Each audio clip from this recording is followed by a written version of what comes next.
first up, we have the mixed doubles between Jackson Clark and Sophie Chong and Jacob and RISA, Liana, HOLMEDAL. Sam, welcome. Thank you. Had a long week in Paris, the World Championships. Looking forward to watching some under-19 worship. Yeah, I'm really looking forward to this, and obviously my favourite event, the mixed here. Hoping for a great match. And both pairs have really impressed throughout the week, and it's going to be hopefully a great final. And tell us, Sam, about how was the World Championships in Paris? Did you enjoy it? Yeah, fantastic setup. As expected, the French always put on a great show. All the players had some great performances, and there's a lot to take back from it. But it was great to be there. Obviously, the world's best on the best stage is always a pleasure to see. Ladies and gentlemen, it's nice now to be back in Dublin to see right, the next generation that we'll hopefully see in the World Championships in years to come. Norway. And to my left, Jackson Clarke and Sophie Chong, England.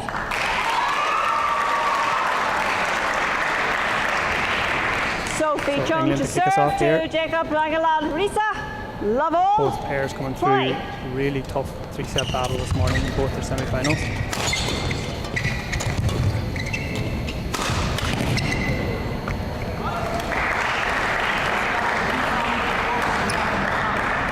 One love. Something we'll see from the English pair throughout this game, that they've got a really good control game, especially that's a great shot.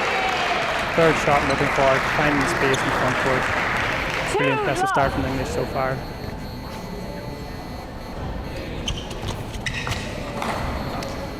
Service over, 1-2. Interesting to note here the Norwegian left-right combination. Something the English will have to be wary of. Service over, 3-1.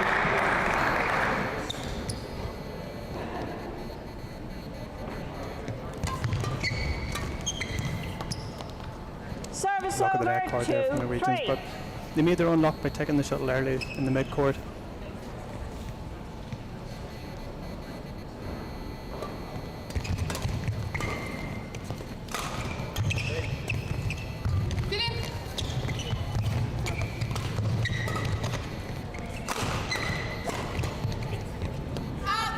Nice steep attack from Norway.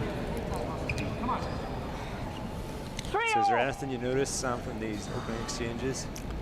Yeah, so far it's been a little bit cagey. The rallies have been short. Out. Service If they're over. a service error, nerves to be expected. You know, it's a final. Both pairs will really be hoping to win. And I think the English have really started well in their control game. And that's the danger there. Norway are quite aggressive, so it's a good clash of styles. 4-all. Yeah, and both pairs have been good form throughout the week, you know, and you can definitely tell that they're getting used to the hall now as well.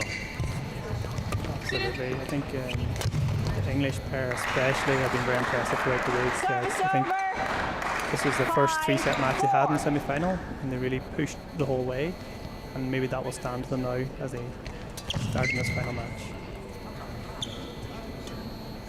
Service over. So far the Norwegians getting some easy return winners.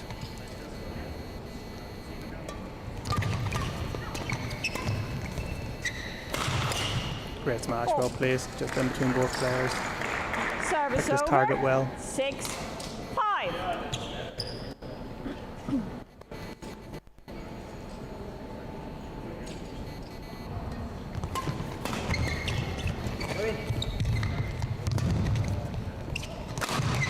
Yeah, well placed. Very smart block, setting up the easy attack, and well finished. All very even so far, Connor. Yeah, it is, and you can clearly tell that it's going to be a very tight match throughout this matchup. Can't really tell which way it's going to go yet. Service over. 7-6. Yeah, I think it's going to come down like all matches, a run of serves with a little bit of momentum, and let's see which pair gets it first. Or do they stay toe-to-toe the whole way? Yeah, and if you look at their matches, they're both their semi-finals. Okay, the Norwegians had a little bit of in the sets. They weren't the closest, but it was 3. But if you look at the English pair, you know, 21-17, 23-20, 25, 21, 19 couldn't be closer in their semi-final. Service over. Yeah, exactly. They're pushed the whole way. And obviously when you play 3 sets, it takes a lot of mental energy as well, even if the sets aren't close.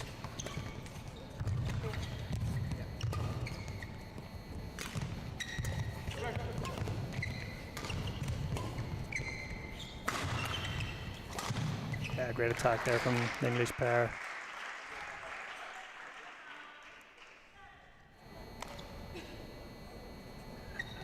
Yeah.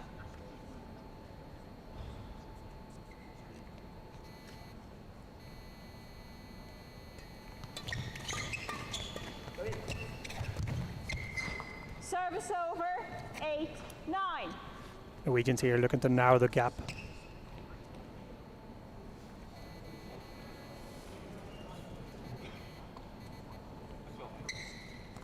This is one area in particular that's been crucial. The first 3, there's been a lot of easy points. Both pairs need to organise just a little bit better. Again, another quick point on the serve return. 10, 8. Yeah, the English will be really hoping to get to this and have a little bit of a gap going into 11.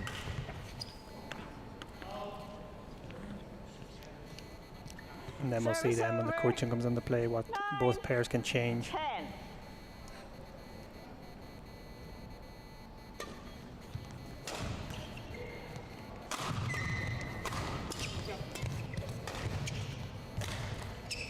Service over. Yeah, impressed there by the English. You know, they're using the full court, really pushing the Norwegians back. And they're well worth their 2-point lead at the minute. I think the main area has been serve return. There's been a lot of easy points on both sides of the net, which both pairs, now that they're a bit more familiar with each other, at under 19 events, they're not playing against each other so often, so you know there can be surprises when you start out against a new pair. Yeah, and it's good to see the Norwegian. Obviously, there would usually be a lot of English players that would come to the under-19 Irish Open, but the Norwegians had a strong contingent this year, and you can tell that they brought some of their better players. 20 seconds. Yeah, exactly. And Norway is one of these countries that's developing, and you can see when they start to put more resources into junior players and send them out more, in years to come, it'll pay dividends for them. And this is a great place to learn. 11-9. These environments where it's just one court and it's a final, you can't buy that. Service over. Yeah, we could tell whenever we were speaking to some of the Irish players yesterday after their quarterfinals and semi-finals, that feeling of, maybe this feels more than a junior open with the big venue and the streaming, and there's so much publicity, I suppose, around that they can get access to. So definitely has more of a feel of maybe a senior international event. Yeah, exactly. And as you say, coming from Paris this week, that's the ultimate goal. To get players used to playing in those big arenas, which do carry different problems when you've got drift, you've got crowd, different temperature. There's a lot of factors that you need to learn for when you come out of juniors into seniors. And for those watching, what are some of the biggest differences you found from playing in some of the bigger halls with the larger ceilings and air conditioning? Yeah, it's definitely the drift. We talk about it a lot in badminton, but when you play in these smaller halls in juniors, it's really nice to play. The shuttle plays like normal, and then you go into the bigger halls and the arena, the shuttle can be traveling, can be going in and out of the court. There can be that much drift, and it's very hard to see sometimes on the camera. I think here plays quite normal, but you can see a lot in the back line too. A lot of the shuttle kind of float out, so it's a good challenge for these players to, can they change their technique to adapt to the conditions. And is that where having a strong coaching team to make them aware of, I suppose, the different challenges on each side of the court? Exactly. Your coach can help you, but then you've got to be able to adapt your technique, which is it can be tricky to do. Even senior players at times, they can struggle a lot with it, and it's something that the world's best do incredibly well, is dealing with different conditions and different playing styles. Great angle there from the Norwegian. And back to 14-all now. Yeah, they've done extremely well to close the gap. 14-all. Crucial couple of points coming up here.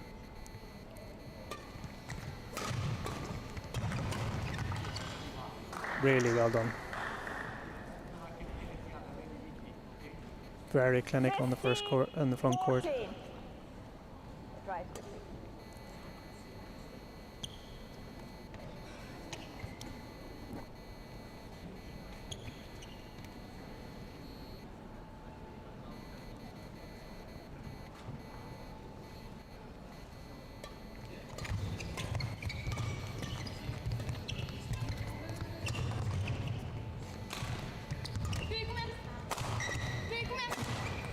Oh, that's a big error. Very, very well constructed rally by Norway, and then the final shot to bring it down just there.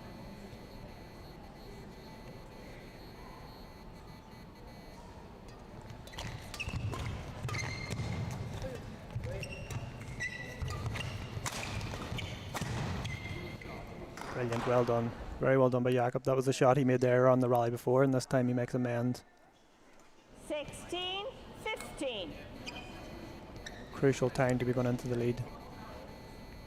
Yeah, these are important rallies about to happen. A lovely return there. The low serve was very well punished.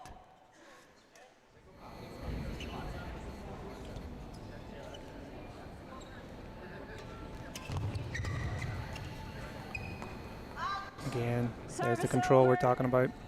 17-16. Shot will float just a little bit longer in these big holes, and you've got to be able to adapt and control, get maybe a little bit more width on the lift. We have seen on that side of the net that the English are on that sometimes it seems to be a little bit trickier throughout the week.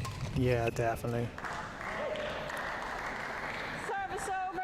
Be a huge boost for them if they can win on the far side. Especially with the English, they've got a good control game. They get the shuttle below tape and they make their opponents lift. So if they can get onto this side with a opening set victory, it'll be huge for them.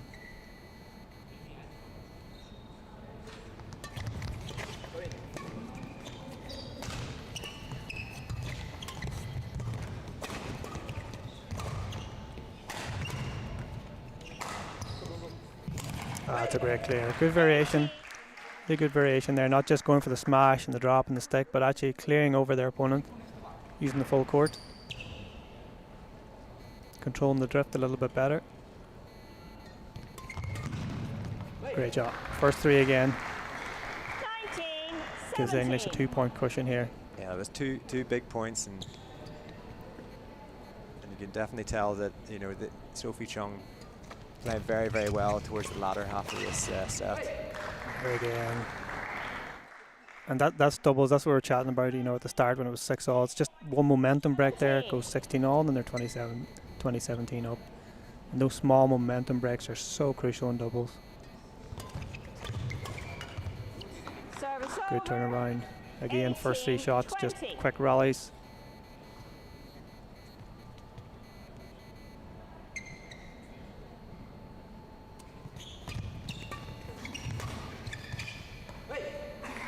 Well done, find the length there.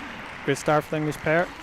Yeah, 21-18 in the first. CLARKE and Sophie Chong, 21-18.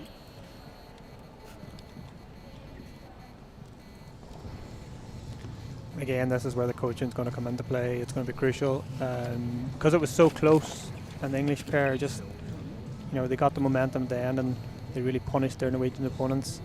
The start of the set is going to be so crucial. Yeah. So, what if you were the Norwegian coach? What would you be saying to your players at the moment? In general, I think they've done very well. They've created a lot of good opportunities and probably just not finished them off as well. And they need to be a little bit more active, creating good opportunities, but they can still be earlier on the shuttle and add more pressure on the English court. And both pairs, they need to be a little bit more organised on the first three shots. But yeah, I think Norway, they've still got a great chance here. And they just need to start well and put that set behind them. And again, this is where, as you said already, Connor, the back line will come into play. It's tricky playing from the far end where we're sitting into this court. It can drag on a little bit. So let's see if that becomes a factor as well. And then on the English side of things, keep it the same, especially the way they finished the set. I think they've done well. They've been confident when they needed it there at 16-all. They did not panic, and especially Sophie Chong in the front court. Yeah, she won some quick points, and if they can tighten up their first 3 shots, they've been controlling the game very well so far. 20 seconds. 20 seconds.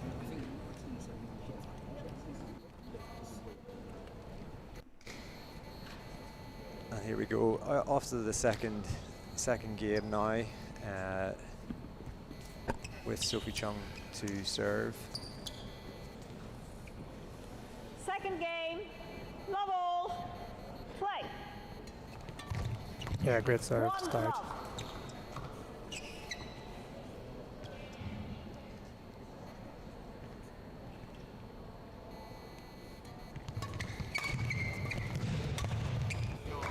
See again, 2 quick points, just better organised in the first 3, taking the game on. Yeah, you can tell that they had a plan there, what they were going to achieve. Absolutely, it looked much more organised.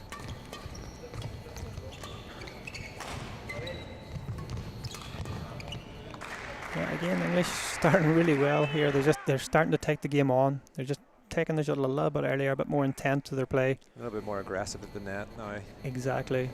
They're just looking for the shuttle a little bit more, hunting it. There, he's early again.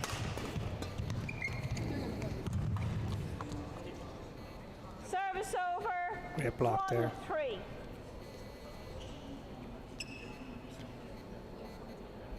Crucial for the Norwegian pair, just keep it close here. Don't let the Sophie, game get ready, away please. from them too early in the second set.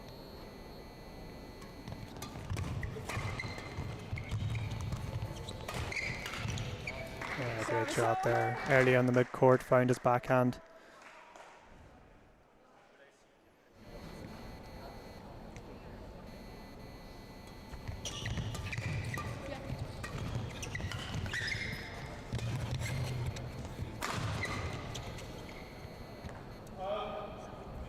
That one just drifting long. Actually, a good defense, just a little bit too long.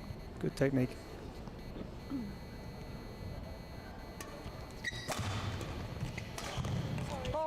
There's that aggression at the net again from Sophie Chong. Very impressive. She just, when she goes for it, she really commits. She really takes on the shot.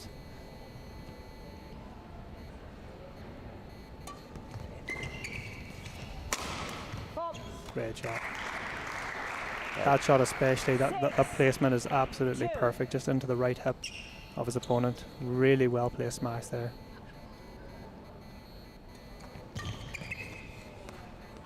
There we go again, the back line's in play.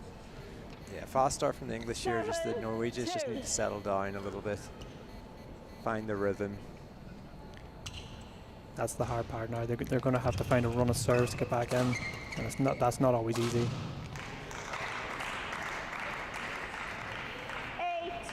8-2. So far, Sophie Chong really stepping up here in the front court. Been very impressive at the start of the second set. Again, there we go. Just serve and looking for a quick point. Very impressive play. She also seems to have a very calm demeanour and yet can be so deadly in her shots. Just like Chloe, would you say? Something similar, yeah. 9. I'll refrain from comment in case she's tuned in. Yeah, for those listening, Sam played with his sister Chloe as Ireland's top mixed doubles pairing for about a decade nearly. 4. Yeah, maybe too long, Connor. Yeah. Chloe is a 3-time Olympian and dating back to 2008, 2012, 2016, I believe. That's correct. Service over. In the women's singles. 10-4.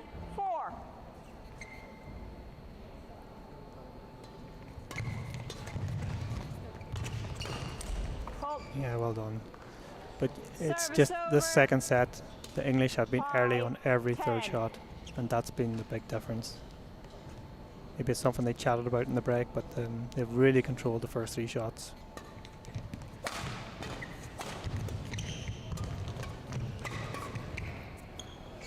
Okay, another one drifts long at the back line. Norwegians, they really haven't solved that yet. Yeah, very impressive start though in this set from the English pairing. As you were saying, being aggressive from the beginning and trying to, a lot of short points. Yeah, again, it's like at this level as well, it's small margins. They're just taking that shuttle slightly earlier than they were in the first set, and then the scoreboard reflects that. You know, they have a 6-point gap. I feel that Norway really have to come out of the blocks here quick and try and close that gap early, or this final could really run away from them. And with Sophie being quite aggressive, especially from service receive, would you try to be lifting her back more to push her more to the back of the court? Yeah, you can push it down to the back court, but also maybe centralize a little bit. If you go to the side, she's been really aggressive, so I think they really have to either play it in front of her or push it through her, into her body, because they've been giving her too many easy angles to get on it at the minute.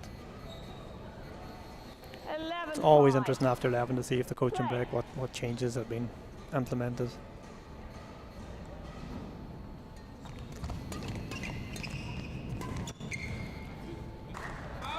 Yeah, and England just controlling it. 12-5.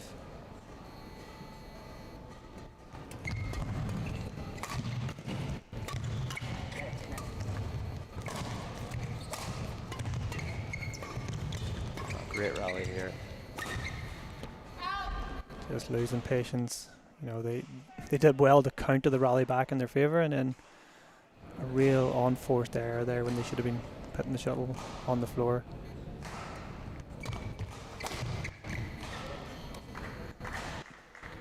Seems like it's starting to get a little bit away from Norway here.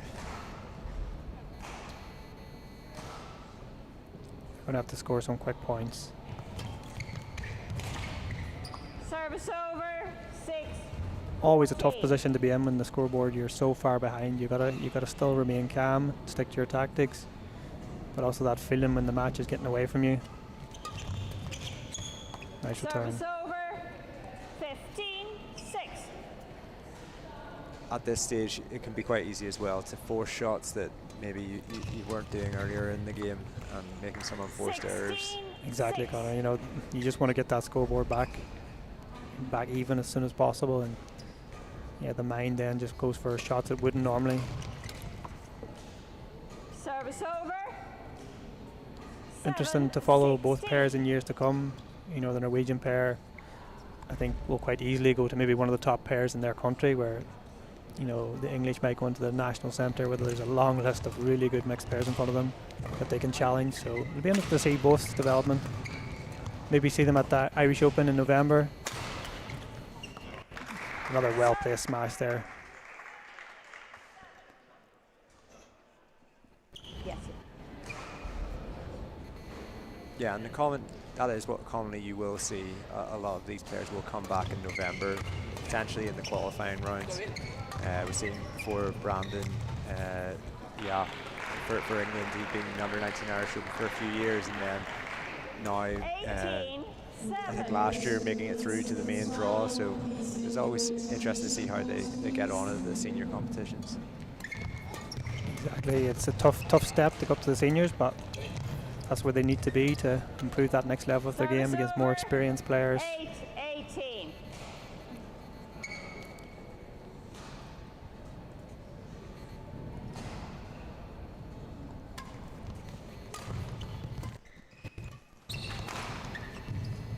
Well placed down the line there. Huge run of points needed here for Norway to keep this final alive. Yeah, and I've had such a good week to this moment, so any sort of momentum they can get back in, sum up a good week. Yeah, I think overall, when they get home and they reflect on it, it's been a very good week for them making the final. Had their opportunities in the first set, just couldn't get those crucial points towards the end.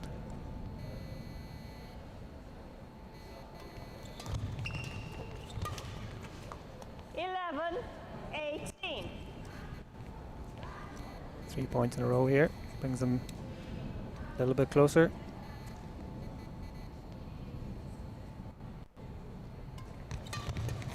That's a very good return, very aggressive.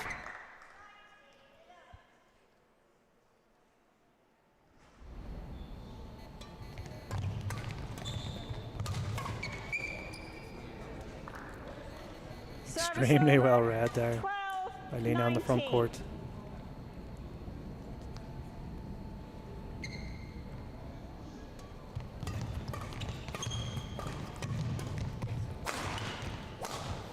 Yeah, by very Larry good. Jackson.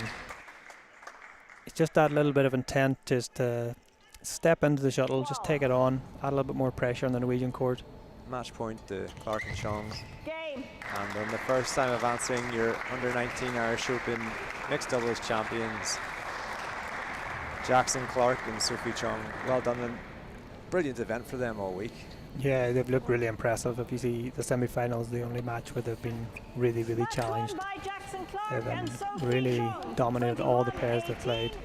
Yeah, and like even in the round of 16, playing one of Ireland's top pairings in Senna O'Rourke and Michelle Chauchan, like shows that the level they're playing is really, really high, beating them 21-10, 21-12. Exactly. A lot of pairs have found it hard to take points off them, and it's even their second set. Once they get on top, once they're confident, they're taking the game on, they're very hard to play. So a very interesting pair to follow for the future, to see where their career takes them.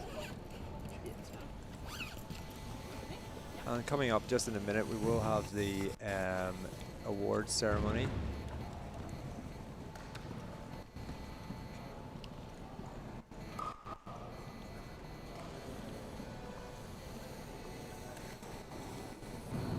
And then following that, we'll have the women's singles final. We've watched both of these semi-finals before, and Ireland Schiefer Flynn losing out in 3 sets to TSENG. But this could be a really good game, 2 really high performers. Exactly, too. They've been very impressive all week, and they've come here for one thing and one thing only, and that's to win gold. They've both pairs in the final, so a really interesting matchup coming up after the final ceremony. If I click this up, it's going to turn on, yes? Okay. Is that where I like it?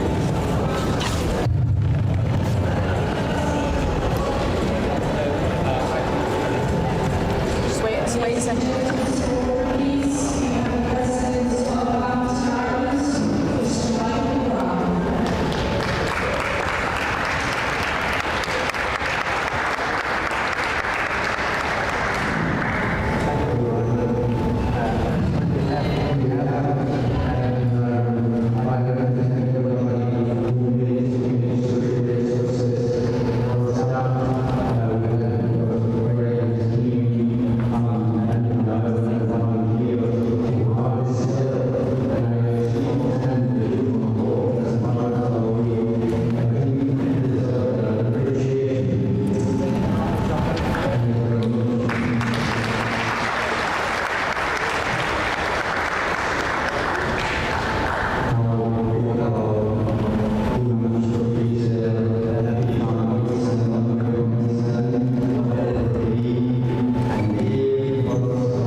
Welcome back here to the Irish Under-19 Open Finals, and we have the women's singles final coming up, and it's an all-Chinese Taipei lineup.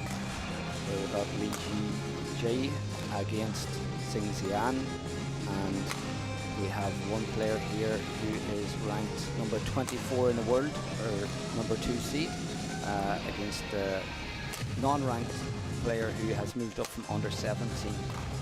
So it should be a fantastic match. Both girls look extremely strong on their route to the final, and of course Ireland's last hope was Siofra Flynn in the semi-finals, lost out in 3 games in her match earlier today. I'm here with Sam McGee and Danny McGee, High Performance Director, and we look forward to taking you through the commentary for this match. Sam, what do you think about the 2 girls, and do you have a favourite for this one? Very interesting matchup here. Obviously both girls are from the same team, play each other regularly, same coach, so I think it's going to be an interesting matchup. I think LIAO has to be the favourite, coming in as the 2nd seed, the older player, but let's see. I think Anne will take a lot of confidence from her win in the semi-final. Really turned it round after an opening set loss to Siofra, 21-7, then she turned the match around, so she'll be coming in with plenty of confidence. Yeah, and Liao Zhouqi has beaten number 5 Irish players en route to the final, round 32, beating Anna Lucy O'Sullivan.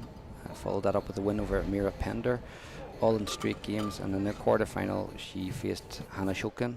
Again, it was 21-11, 21-11, and then in the semi-final she faced Tranquina Kumral from England, and she won that one 21, 21, 13.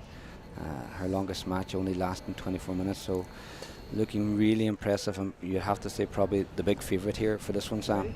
Yeah, definitely. Looking back through her results there, it's been a comfortable week, and obviously coming into the final much fresher than her younger opponent. Yeah, and another end there, Tseng Xian, she has again won all of her games in 2 games, apart from that semi-final against Siofra Flynn, where it was 21-17 in the 3rd game. So she has done a bit of work there earlier today. So let's see if that will take its toll on her in the lead up to this final.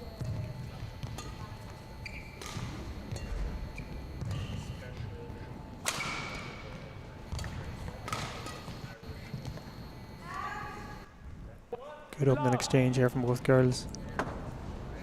As to be expected, the Taipei players always have a high skill level, great techniques.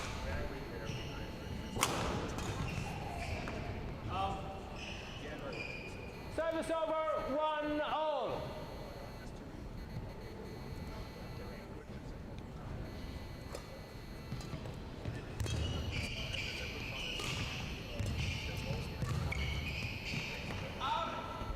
One huge factor here, it's never easy to play against your teammate, especially when they know your game inside out. Yeah, and of course no coaches involved in this one, both players having to work out everything for themselves, so it'll be an interesting match to see how Tseng Xian reacts against her older opponent. Can she work out where the gaps are? Can she try and put her under a little bit of pressure, being the underdog in this game? Or will Zhu Liao just be like before, extremely consistent throughout, and just have that relentless pressure that she's applied to all of her opponents in the opening rounds?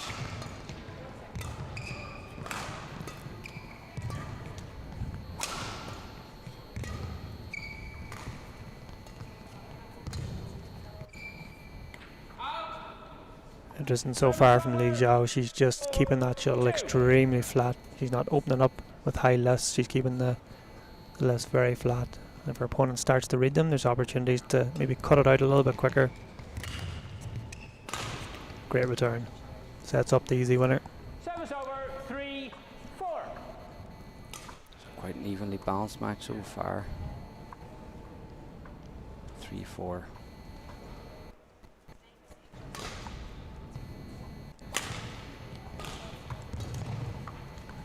It's quite similar to the mixed final. Both athletes here, they're just finding their way, Match hasn't really got a rhythm yet.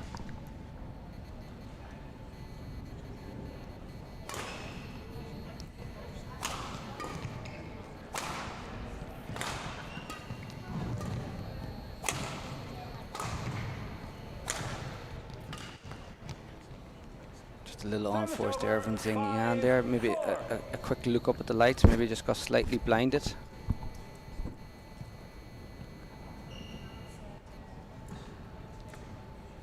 I think you can feel the tension from both the athletes here, both looking to get a good start.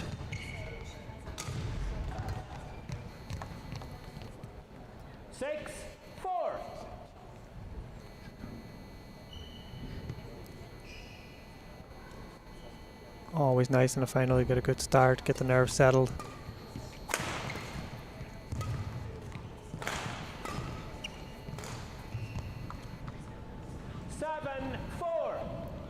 Just that small little break of points now for Lao Zhuxi, and as we noted before, she is the older player and has already got a huge amount of tournaments under her belt. 24 in the world junior rankings, but also has made the final of the Slovakian Open in week 2 of 25 this year. So maybe that little bit of experience of playing against more senior athletes, you can see her game is that little bit more polished, a little bit more developed than her junior player. Yeah, for sure, and even she looks very astute tactically. You can see here all her shots are measured, those flat pushes to the back.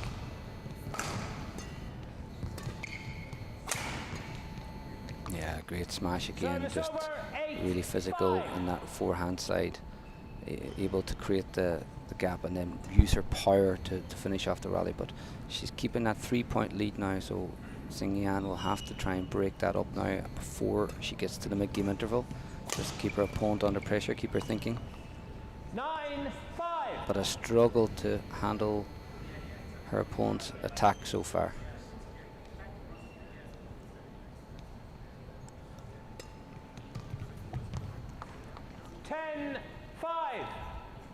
She also had the same issue this morning when she started slow against Schiefer Flynn and eventually worked her way into the match, so she's been in this position before today.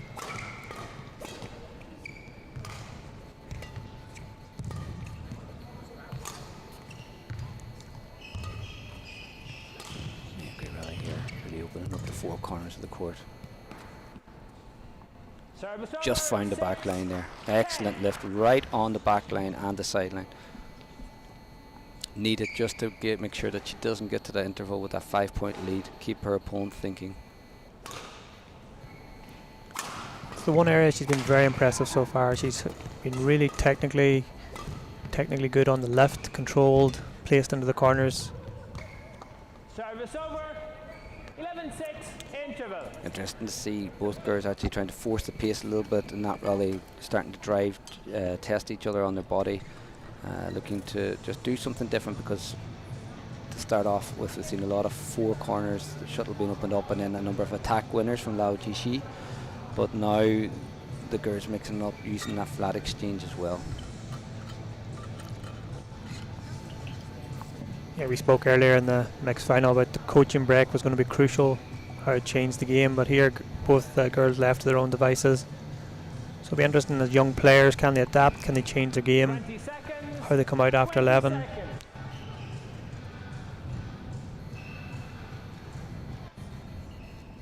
The factor that they know each other games so well can sometimes be hard to mix it up just for a one-off match. 11-6.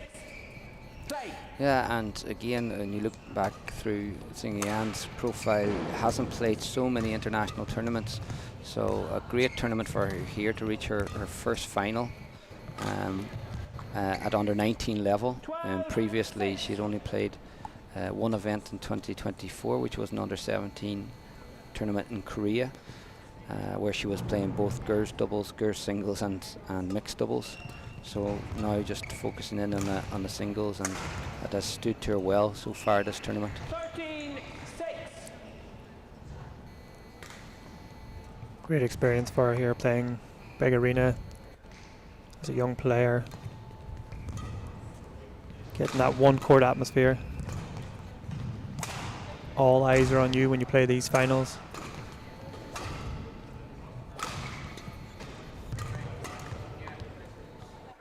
Service over 7-13. I think a small change of tactic here could be she could implement it, use the back line a little bit more. Play. She's struggling when she plays the front court, or older opponents just pushing her around a little bit, so she can maybe open up here with the high serve as well. Make the court a little bit bigger. Still there, it's a little bit too flat and she gets punished. Maybe use the height, use the space in the back court, change her game up. 7.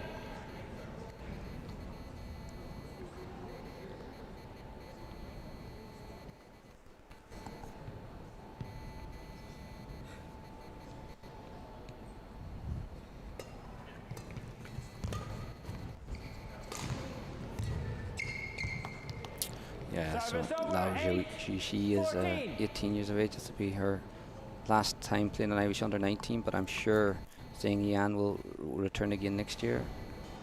Born 2008, so that year difference, and you can probably see in terms of the physicality, Sam, that there is a year's more work done with LIAO. She's got that little bit more finishing strokes, finishing power, whereas Tseng Yan is really clever, works out her opponent and then starts to pick off points. What I was really impressed with Tseng Yan in the semi-final was her net play. Shifa struggled a lot when it was into that net exchange. When Shifa got Tseng Yan off the net, it was a more even balance, but that is something she does really well. Yeah, I totally agree. She's technically very good, especially on the skill shots around the net. But as you say, like one year more physical development, and also continuing improving that technique, she will become a very dangerous player. Absolutely. Even we just saw that there with that backhand smash. Quite a difficult technique, but just makes it look so easy. And what a change in points from the interval. 12-14 now, Tseng Yan settling into the match. Again, we've seen it against Shifa earlier, as you said. She seems to start slowly, but then as she works out her opponent, starts to pick off points. And now using the low serve just to mix it up. Yeah, it was an impressive thing from her semi-final this morning, and even here she just doesn't get panicked, even when she's well down on the scoreboard. 12. Looks to figure things out. Interestingly, just being at the World Coaches Conference this week, it was something that Alistair McCaw talked about from working with the elite racket sports athletes, that what he found was the difference to success was the ones that can refocus and move on quicker. The two F's, as he said, and forget and refocus. So we've seen that with a lot of the top athletes. Once they make these mistakes, they don't dwell on it and they're able to turn it around, and even if they lose the first game, then they can come back and change their tactics. So something that Tseng Yan has done well here, and especially in the semi-final earlier today. Yeah, I have to agree with that. It's 1 point, but it can affect the momentum of the next couple of points if you don't refocus, resettle. Technically a very nice return there. 13-17, so an interesting game, only 4 points in it.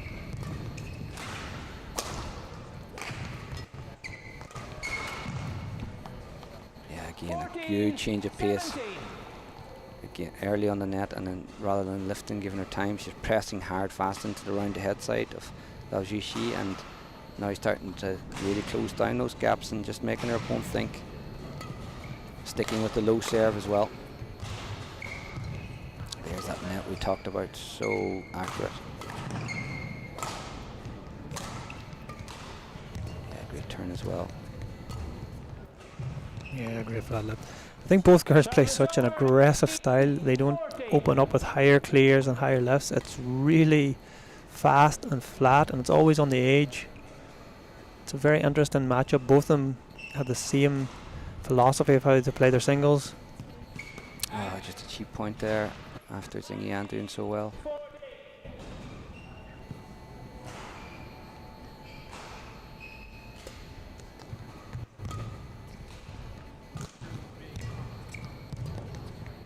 Great cross net again.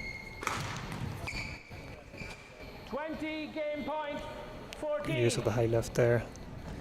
Give your opponent a little bit more time to think, a little bit more time to time those overheads in these big arenas.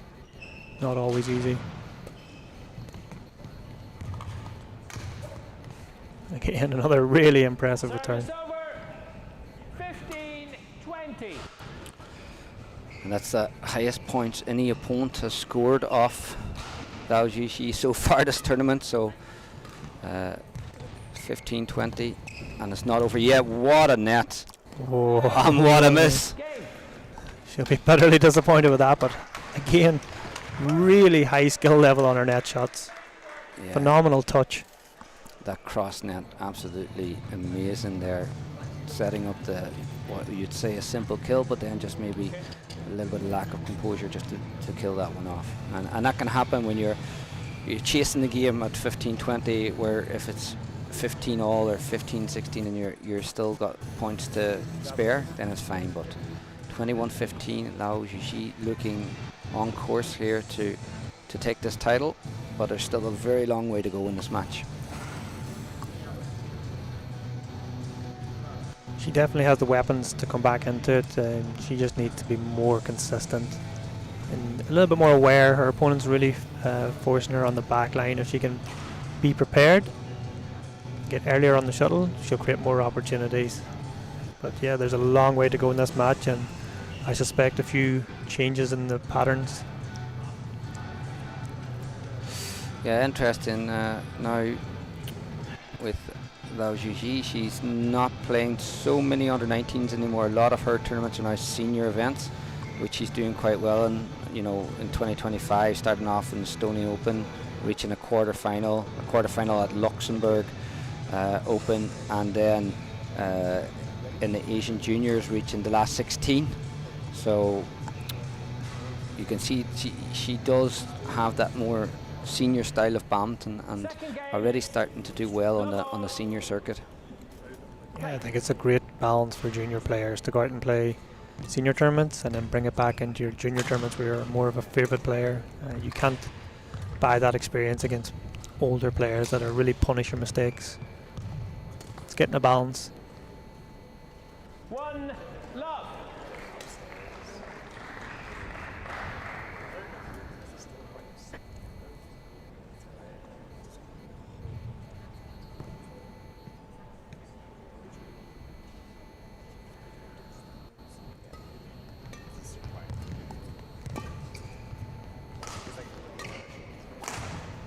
Phew, great athleticism, but just missing the right line. Again, same as the first set, flat lifts.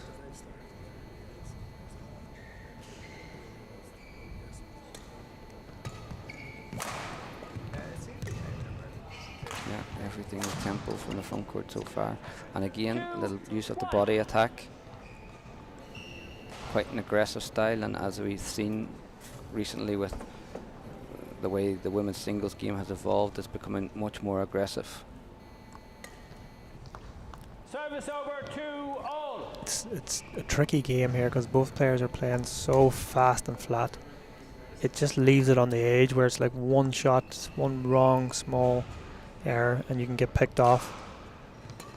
Again, flat lift, flat return, aggressive. 3-2. Yeah, and it's interesting, you know, the evolution of the game. Again, this week we're lucky enough to hear Wang Chunhan talk about how men's singles has evolved and how the net isn't used as much and how it's become really aggressive, and the use of the neutral and, you know, pressing forward and pushing fast into the corners is becoming more of a threat than the traditional net spins and cross nets. And interestingly, in the women's singles presentations, Wang Yihan was also alluding to the fact that in women's singles we are starting to see some of these trends now as well, where girls are becoming more aggressive, starting to use more pressing type play, lifting their base at the front of the court. So not that the net spin isn't important. When you get your opportunity to use it, you should be able to use it, but also you need to look at how to take your opponent away from the net and press them back. And it's something that you spotted here straight away, Sam, that these girls are now much higher up the court, much more aggressive on the front court, using the net flick a lot more than they're using the net spins. Yeah, they're really, really pressing that backcourt. They're turning the shuttle. just that one push slightly away from court. And then again, when she gets used to take the net, then the quality has to be there. But a lot more of the neutral first to set up this chance to spin onto the tight net. So 4-all, quite an evenly balanced start to this second game.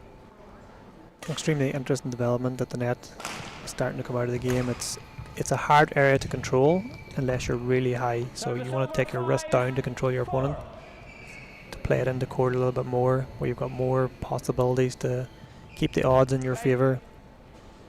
Again, both players, when they're high and early, they will attempt to take that net. If not, you will see they'll force it around. Just like that rally there, both were early, both want to take it on. Yeah, maybe just that slight push of the net makes it more difficult for Tseng Yan just to play tight, because she's playing that spin from a little bit further out.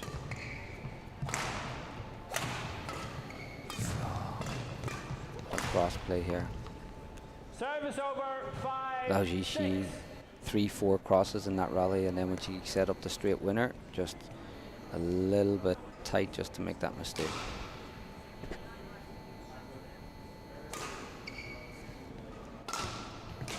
Both players are very impressive on their flat play, but also flat play from below tape. You know, they really whip that shuttle quick across the court. The short stroke. Yeah, cross there. We've seen both players kind of trying to prove that they're not afraid to challenge each other by heading deep into the corners, not just playing loose to the net. More than happy to get behind the shuttle when out of balance and still trying to force their opponent to the rear court. But for me, the big difference, what we've seen, is just the level of consistency between Lao Jixi and Tseng Yan. There's been a lot more unforced errors from Tseng Yan. Just like that. Yeah. Another easy one. You can feel this final is slightly getting away from her now. She needs to keep the gap close before the break.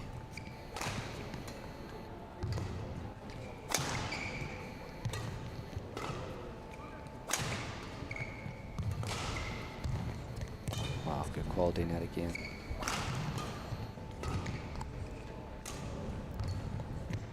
Wow, wonderful use of the straight reverse there from Tseng Yan. Just showing that range of shots that she has in her game. Her technical level is extremely high. As you say, she's a lot of variation. It's just picking her right moments. And of course, as she develops physically, she'll add more power to her game with that great technique.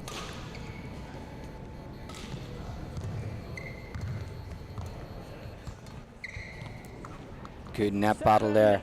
And again, if you were coaching Lao Jixi here, you probably would be advising not to take on Tseng Yan at the net, because like the semi-final, she's coming out on top of most of these ones that are played at the close net. Close it down now to just 1.89. Exactly what she needed to do, close the gap before 11. She's right back in the second set again. Yeah, always will challenge back, brave on that front court.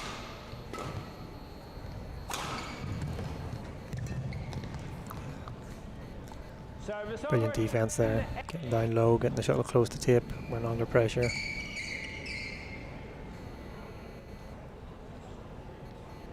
Always hard when you're in those attacking positions and your opponent gets those really good quality defenses back.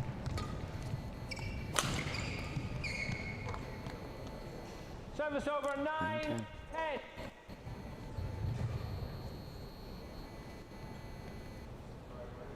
And again, we're seeing both the girls using the low serve a lot here in this game.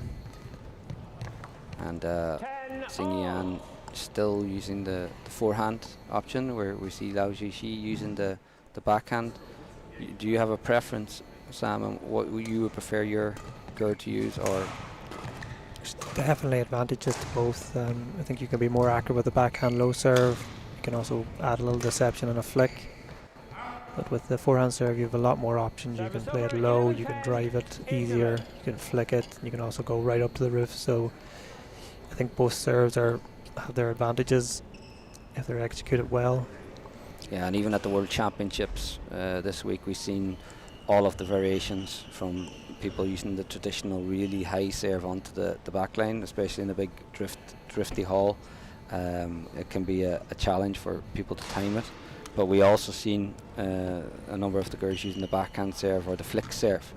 So it's still wide open for what players can use, and I guess the key is to make sure that you can use them all and have all of those as options. Yeah, I think the high forehand serve has come back more into trend. There was a period where everybody seemed to be serving backhand low and backhand flick. I think you're starting to see it come back into the game a little bit more again.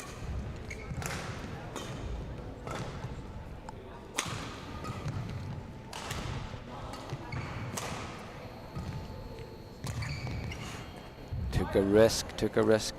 12, 10. I feel that's what she has to do. She's got to take those chances and just, you know, put them on the floor. She was nice and early there, read the game well.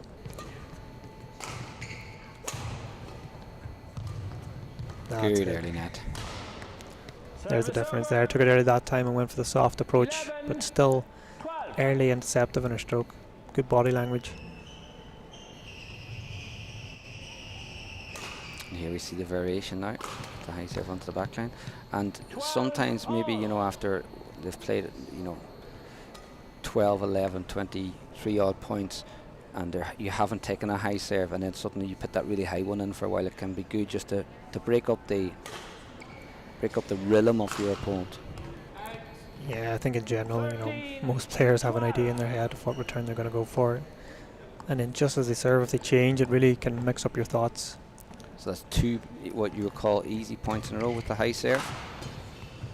See if she can capitalise, and now she's returned to the low serve, and suddenly a 14-12 lead in a game at one stage that looked like it was going all Lao Jixi's way. Yeah, extremely impressive. She stayed calm just like this morning.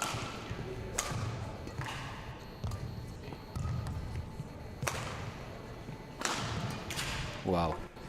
Great smash. A little bit short on the lift and really punished there.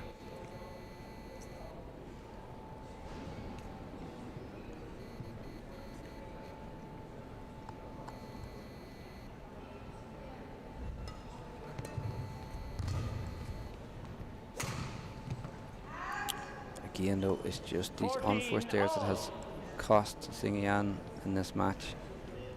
She got herself into a really good position there, but just gave away too many cheap points. You put that down to lack of experience? Yeah, I think she hasn't maybe been in as many of these really hard, close matches that her opponent has been in, and her opponent has faced a number of, you know, senior players who traditionally wouldn't give away as many easy points. So I think she just has that level of experience that maybe Tseng Yan doesn't have of being at this point of the game. But we'll see now how does she react in these closing points of the second game. Oh, what a shot. Fantastic shot there. Appreciated by the crowd. Real strength of her game in that front court, her control and touch. She gets it early and she gets it really close. Definitely a player with a very, very bright future.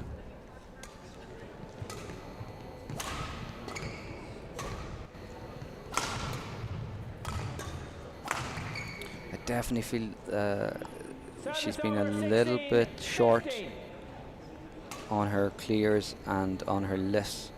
I don't know if it's the different insides that she's playing a little bit shorter this time, or maybe it could be a tactic that she's trying to get her opponent to attack on her, but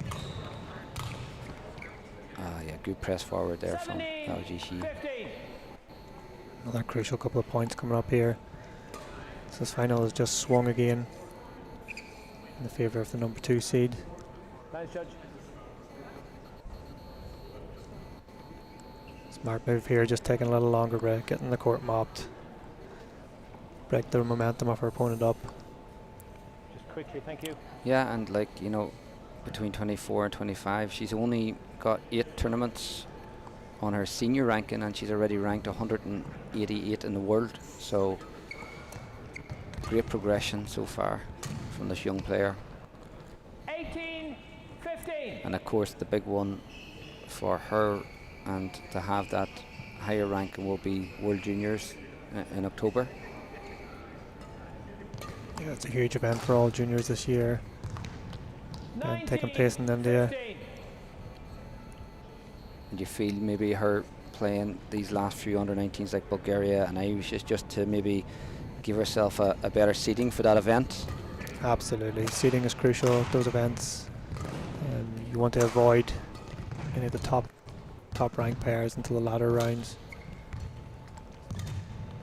Just in these last few points, LIAO, she really has pressed hard on the front court. You see how many times that Tseng Yan has been late on her backhand at the rear court, and then she's just ready to kill off at the net.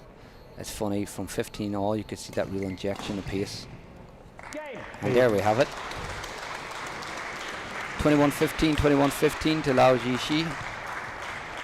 And what do you think, Sam? Is it something that you recognise there?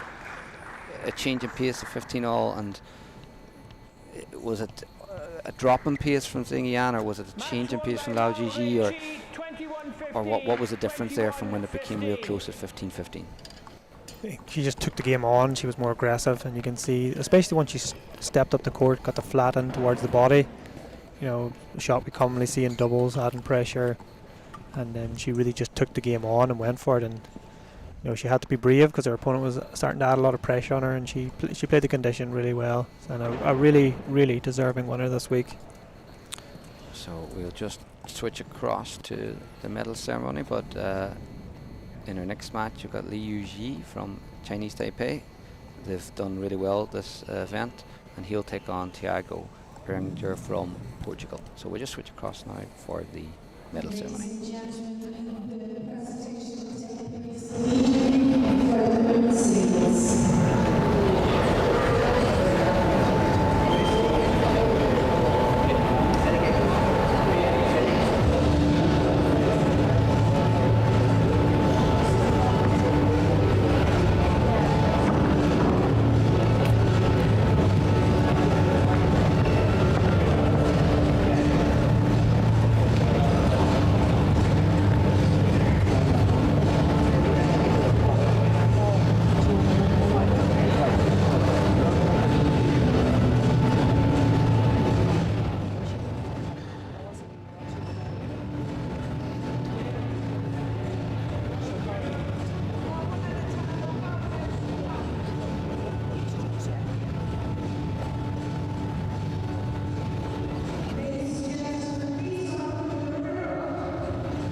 Welcome back here to the Irish Open Under-19 men's singles final, and here we have the battle of the number 1 seed versus number 2 seed. We've got Ju Yu Lee from Chinese Taipei against Tiago Berenger from Portugal. And once again, I'm joined by Sam McGee, and I'm going to put Sam on the spot here. Who are you calling to win this one? I'm going to go for the favourite, the number 1 seed, Lee from Taipei. He's been impressive all week. And yeah, both these players have a high world ranking. Li Zhuji, number 5, and on the other end of things we've got Tiago Berenger, who is world number 17. So great to get this calibre of player here competing in the Irish Under-19 Open, and I think, Sam, that's kind of testament to the work that the events team have done in making this event just a real world-class level event. A lot of the players and parents that have travelled to Ireland have noted that it's quite like a big tournament and has that big tournament feel here in the National Indoor Arena in Blanchardstown. Yeah, for me it's really impressive setup. It's exactly what these players will expect when they go to their senior tournaments. Even Irish Open is run the exact same way, so it's really impressive and a good stomping ground to learn their trade.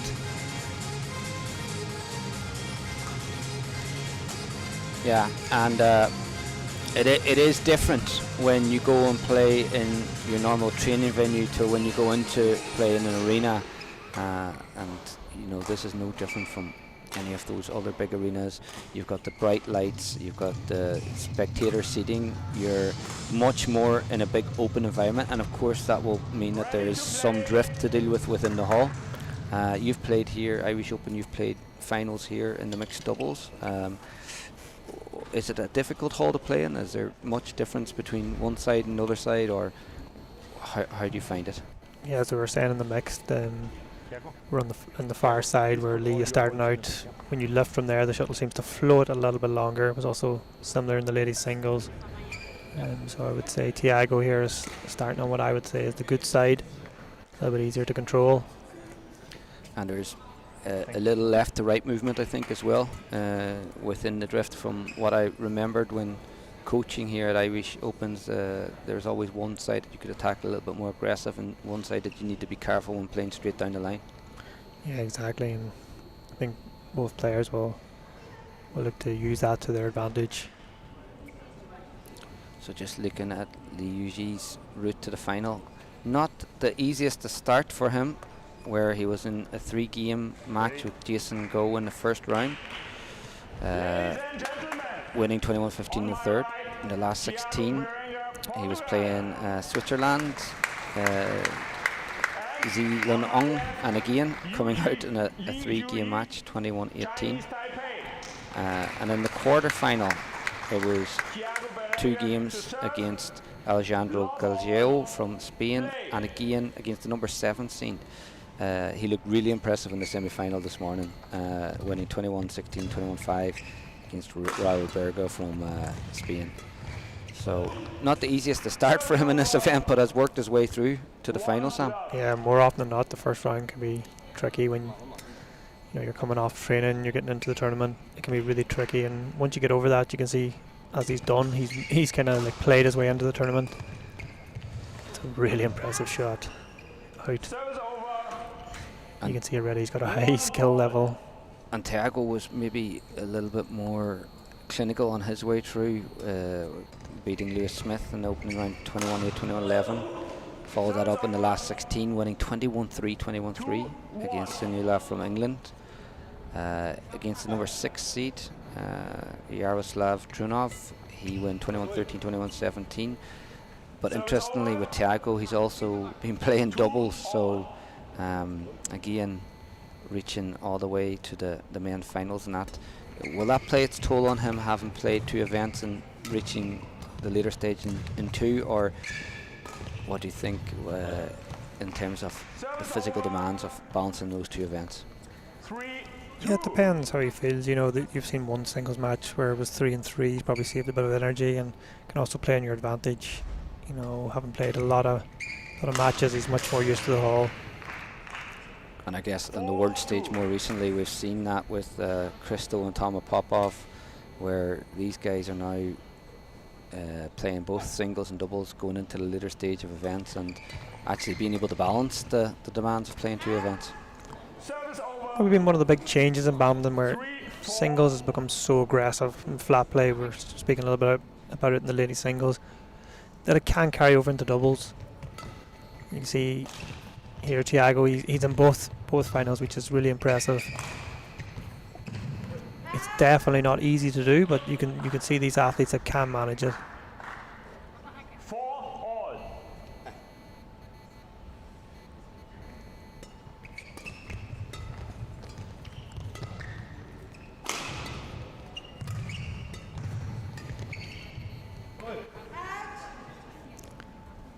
See exactly what we were saying there at the start of the match. Lee struggling to find the back line. You got to be a little bit more control with your shot coming from that end.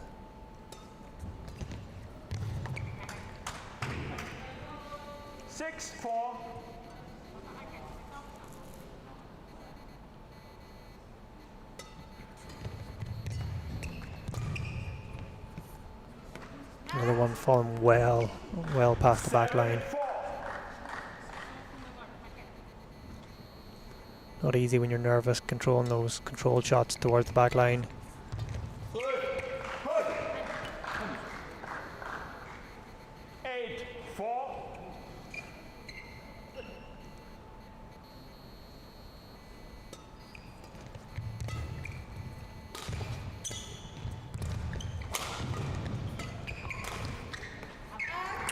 Fully committing to the net there, but just taking too big a risk. Again, another one drifts over the back line. Got to be more control with the shots. What you can see here a lot in the beginning of the match, in the beginning of the rallies, both players sometimes happy to play down the middle of the court, something that you traditionally wouldn't have seen in junior badminton. But what do you think has brought that difference into the game, and how do you train for that now, Sam? If someone's going to be targeting the middle and pushing off the net, how can you counter that? Yeah, it's one area that's really come into play. You know, people are looking to neutralize the court and make you play that wide shot, so you've got to really start to expect it and be on it earlier, and then find the gap to the side. Or alternatively, you can neutralize it back, give it straight back to your opponent. You know, give it to them and let them try and be creative. The space you can see here, it's the flat and onto the middle that is so crucial. So really good start from Thiago, 11-4 lead here. I think Lee also has a similar style to the two girls, where he's really playing aggressive and flat. I need a little bit more variation. Starting off there again, flat, high in the net. Missed timing. 12-4. But Thiago applying great pressure here.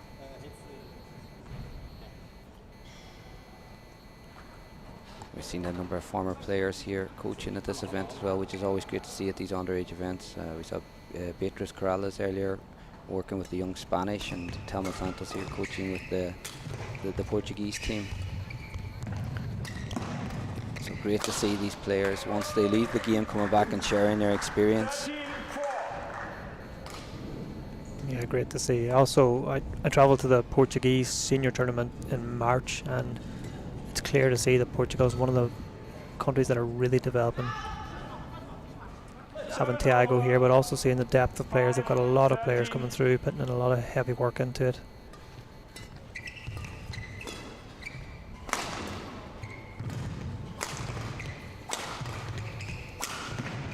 Wow. I think if they keep developing like that, it'll be interesting to see where they are in 5 years' time, especially with a young player like this coming through. It's been very impressive. Yeah, in the last number of years, we've seen a good contingent of players from Portugal coming to Ireland, and they have been getting to the later stages of the event every year now, so you can see that the level has really come up. 16-5. think traditionally Portugal have always had one or two players, and definitely singles disciplines. But now across the board, they've really got good depth. 17-5. Yeah, I remember Thelma playing, but also Pedro Martins back in the day playing high level from Portugal, but potentially did well at junior level at Europeans. I'm not sure if he was around your age group or. Yeah, same age, and fortunately he didn't take that step into seniors, and then it was it was a long way back for Portugal then to create more players, but they've really done a good job recently of getting players through. I know, speaking to the junior coach Yo Sengzo here in Ireland, he's been impressed when he was at European Juniors with the Portuguese athletes as well. They're always highly seeded at European events now.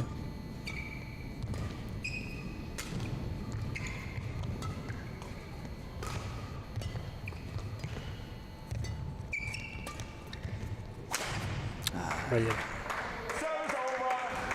Full of energy, really getting up and really using the power in his legs there to create these winners. Such a strong start, and it also looks like Lee usually here is really struggling to find how to make the breakthrough. It's definitely a clash of styles. You've got Lee, who's playing really flat to the back line, and then you've got Tiago, who's really athletic and got a great jump. Yeah, you mentioned that earlier, that it definitely was a tactic that the girls were using, where they were pressing really fast from the front, trying to put their opponents under pressure. And it looks similar here, but just with Bernardo's athletic ability, it's a little bit dangerous for him to push so flat into the corners, because he's jumping up and killing, and you can see suddenly in this rally now, Lee at the start of it was trying to lift over him. I think Lee has to use the height. If he doesn't, Tiago is just gonna, he's gonna cut it out a lot, because he used the jump, even his reach there. Oh, great job. Almost looking a little bit disinterested, being so far down, using the top spin return on the backhand and then just cross net. You think maybe he's conserving some energy for the next game? Yeah, he looks resigned to losing this set. Close one. I'm not sure if we get the replay in time here. Oh, we got the replay of the reaction. Lee not entirely happy with that one. And Tiago, interestingly, overruling the call. That's great sportsmanship, Sam. Yeah, you don't often see that anymore, so it's really impressive from a young guy. 8-20. It's no service over. Okay, it's 9. 9-20. Bit of confusion now in course from everyone. And he got the reward, so maybe a little bit of karma this time. Tiago taking that first game 21-9. Some big changes needed from Lee in this opening game, but we've seen from the coaching intervals when Sifa was playing earlier that the coach was able to give their feedback, and you could see the change in style that Tseng Yan took, and it did switch up the game. So the coaching interval here, although as short as it is, it's crucial, Sam, to get maybe one or two bits of information across. Yeah, I think especially when they're younger players and they're developing their game, their tactical awareness, this is where a coach can really add a difference, can really change things up. But also Tiago's got a very experienced player and now coach in Telma Santos in his corner too, so it's always interesting to see the changes after the breaks. Yeah, they've got great chemistry. You can see the high fives and the encouragement that she's bringing to him. He's really motivated, legs are bouncing, the body language is really good. Lee looks very calm, cool and collected, but maybe that's just more his persona. But that's definitely something we've seen in the Portuguese style before. It's high octane, it's high energy, kind of like that Rafa Nadal warm up, what you see, the speed and the energy that comes into it. So let's see how we can go now in this second game.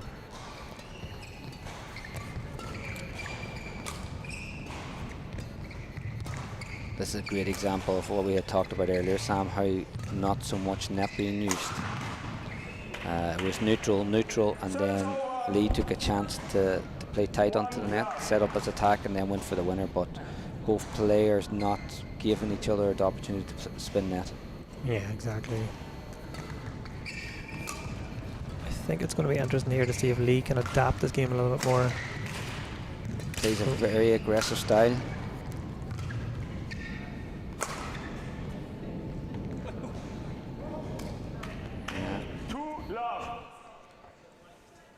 Very hard to see from our replay. The line judge has the best view, but Thiago definitely not happy with that decision. Look close. Yeah, looked very close. He's obviously not happy. Interesting to see how he responds here.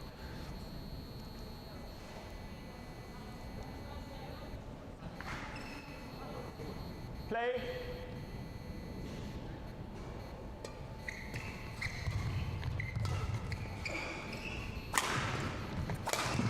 Wow, great attack, great follow-up onto the net from Lee Yuji. Do you think, Sam, that with Lee's game, that he also needs to develop a more rally-type game, that if the attacking style that he's using isn't working, where he's pressing from the front, that he has it as a plan B? Yeah, he looks a little bit one-dimensional at the minute. But as he started here in the second set, if his attack is working like this, it's no problem. But you've got to be able to adapt like the first set, where he let the game get away from him. Thiago was comfortable counter-attacking him. And I think as you go to senior level, you've got to have, you know, all different variations of style to play. Everything's on the edge like that. You know, there's no safety shot. He's really going for a high technical spin wide there from the middle.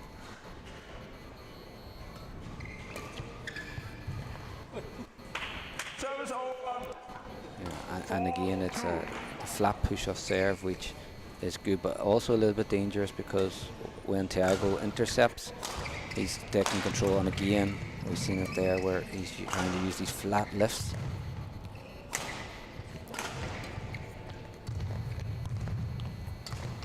Oh. Thiago there, a victim of going too flat.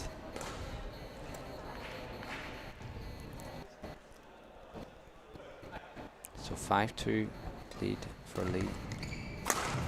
Yeah, and that time Thiago lifting over.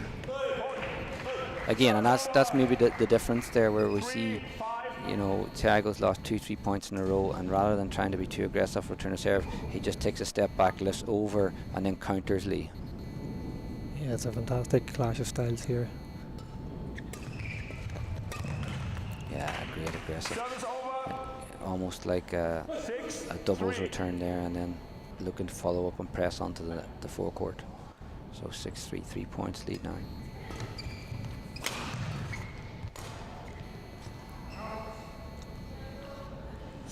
Yeah, no, there's, you know, that, you know, he's really just been over aggressive, not maybe centralising the shot, keeping it safe, building the rally. He really goes all in. Great net exchange there from the boys. And again, good fantastic body shot from Lee, and a good follow-up on that. 7-4. Really high skill level shot there, just turning the racket inside out, creating a little bit of deception down the line. And you think with both these players, Sam, it's a maturity level that they need to develop that extra piece in their game where they can open up the court as well, or is it a case of this is just a style that these guys like to attack so much? Yeah, you can see both have a favourite style, but both can take things from each other, where Thiago probably needs a little bit more accuracy in his attack. See there, it's just not close to the line. Lee can look at Thiago and see his patience. Oh, big smash that one. Again, it was quite a short lift, but the accuracy in that smash was right at the back tram too, which is difficult because it's really coming past you. Yeah, it's a little bit odd that the smash is landing so deep in the court. We know from Nat's time working with Irwin Saya that it was a smash that he really favoured, that long one, so it stops your opponents from being able to make the turns cross. But the risk with that is, you know, it can go out or they can kind of intercept it. So it seems to be a good weapon for Lee. Again, just that aggressive clear was short Tiago unable to capitalise from it. He jumped up, intercepted well, but just didn't put enough speed on his racket.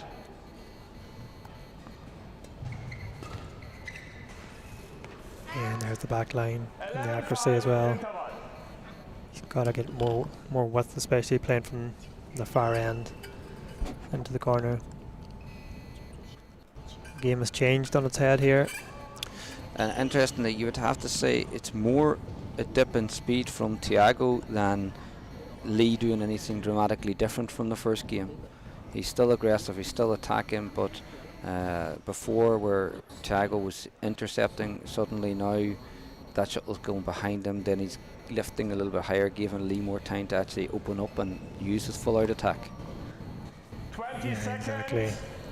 I think Tiago also has to start reading it again, looking for it. You know, there's opportunities. Lee, because he plays on a knife edge, he always gives you that chance. But you've got to be ready with your mind, ready with your racket, look for it, be there before him. And that's why sometimes you see Lee adding in those little deceptions, little top spins like there. He just turns the shuttle a little bit. Yeah, it's just too central again. Yeah, both his attack and his left there, he's just not accurate enough.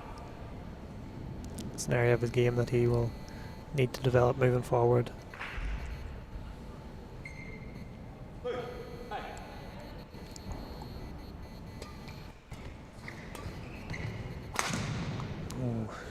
Service over. Really punished that one right into the body. Had a lot of court to work with there, but taking no chances. 6-12, 6 points in this game now.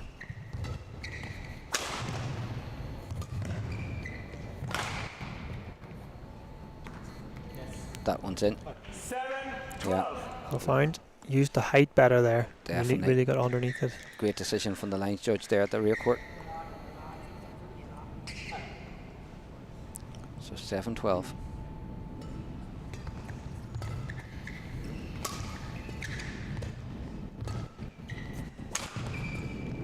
Yeah, again, just fishing to that service line, not giving him a chance to spin the net.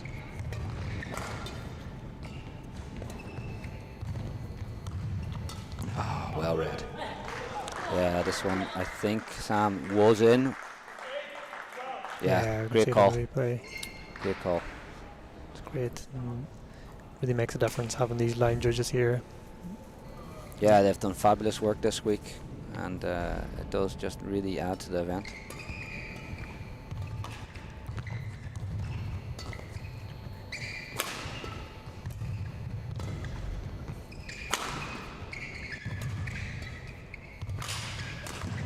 Yeah, we're seeing similar patterns here, Sam, where Tiago's just pushing to the service line each time. He's given Lee a little less opportunity to take the net, so Lee's not getting that chance to hit the full out smash as much.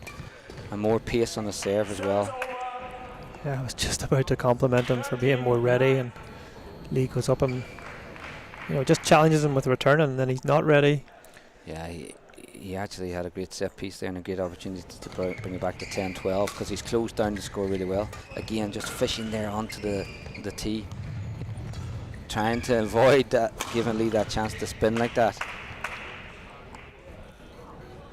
14-9. I think overall, when you look at the second set, it's just been Lee's been able to implement his style more.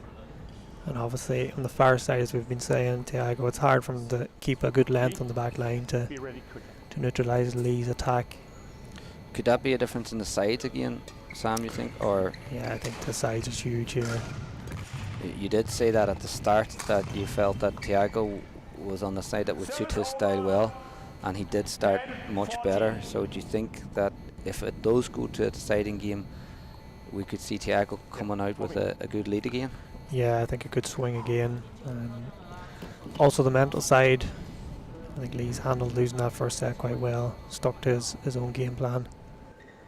So then Tiago, he definitely even will need to change something to get back into this game. And when you look at it being 12-5 and 14-10, he has narrowed the gap, from 7 points to 4 points. And when you're one game up, if you can just keep closing that gap 1 point, 2 point at a time, then your opponent starts to think, starts to make one or two easy mistakes, you know, you can really close down and really give them a chance to win the match. Yeah, exactly. 11-14. And now 11-14, only 3 points in it, and the body language from Thiago really good. Yeah, he's seeing his chance here. There again, he's just taking a little bit earlier. His body language, his demeanour, looking for the shuttle. But that was again a very snatchy looking lift from Lee. Maybe just feeling the pressure of Thiago coming back into it, but really using those pushes off the net really well.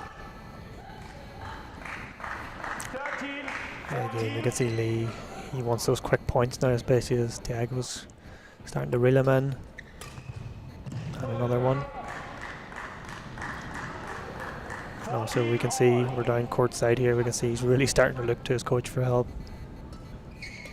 Yeah, psychology is so important in sport these days, and you can see that the body language is very different now at the minute. But it does feel, Sam, that he's kind of just stepping up and receiving serve without breaking up the play, without really thinking or refocusing or recentering himself.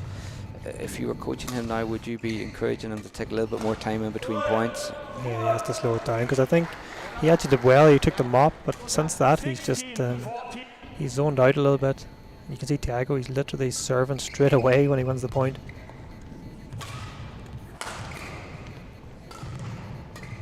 Ah, that was a nice little deception from There you Lee. go. A brave shot from him at this period of the game.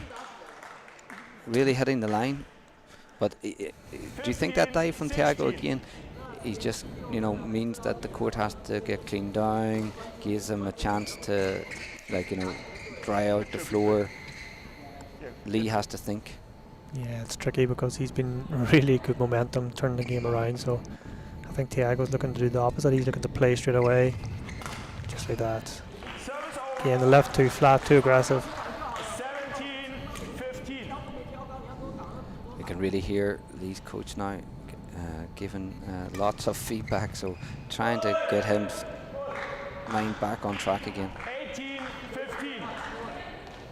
But just like that, 18-15 from a game where Thiago was trailing 12-5, that's a really good message to our young players out there on the importance of keeping going, giving yourself small targets to get into back into the match.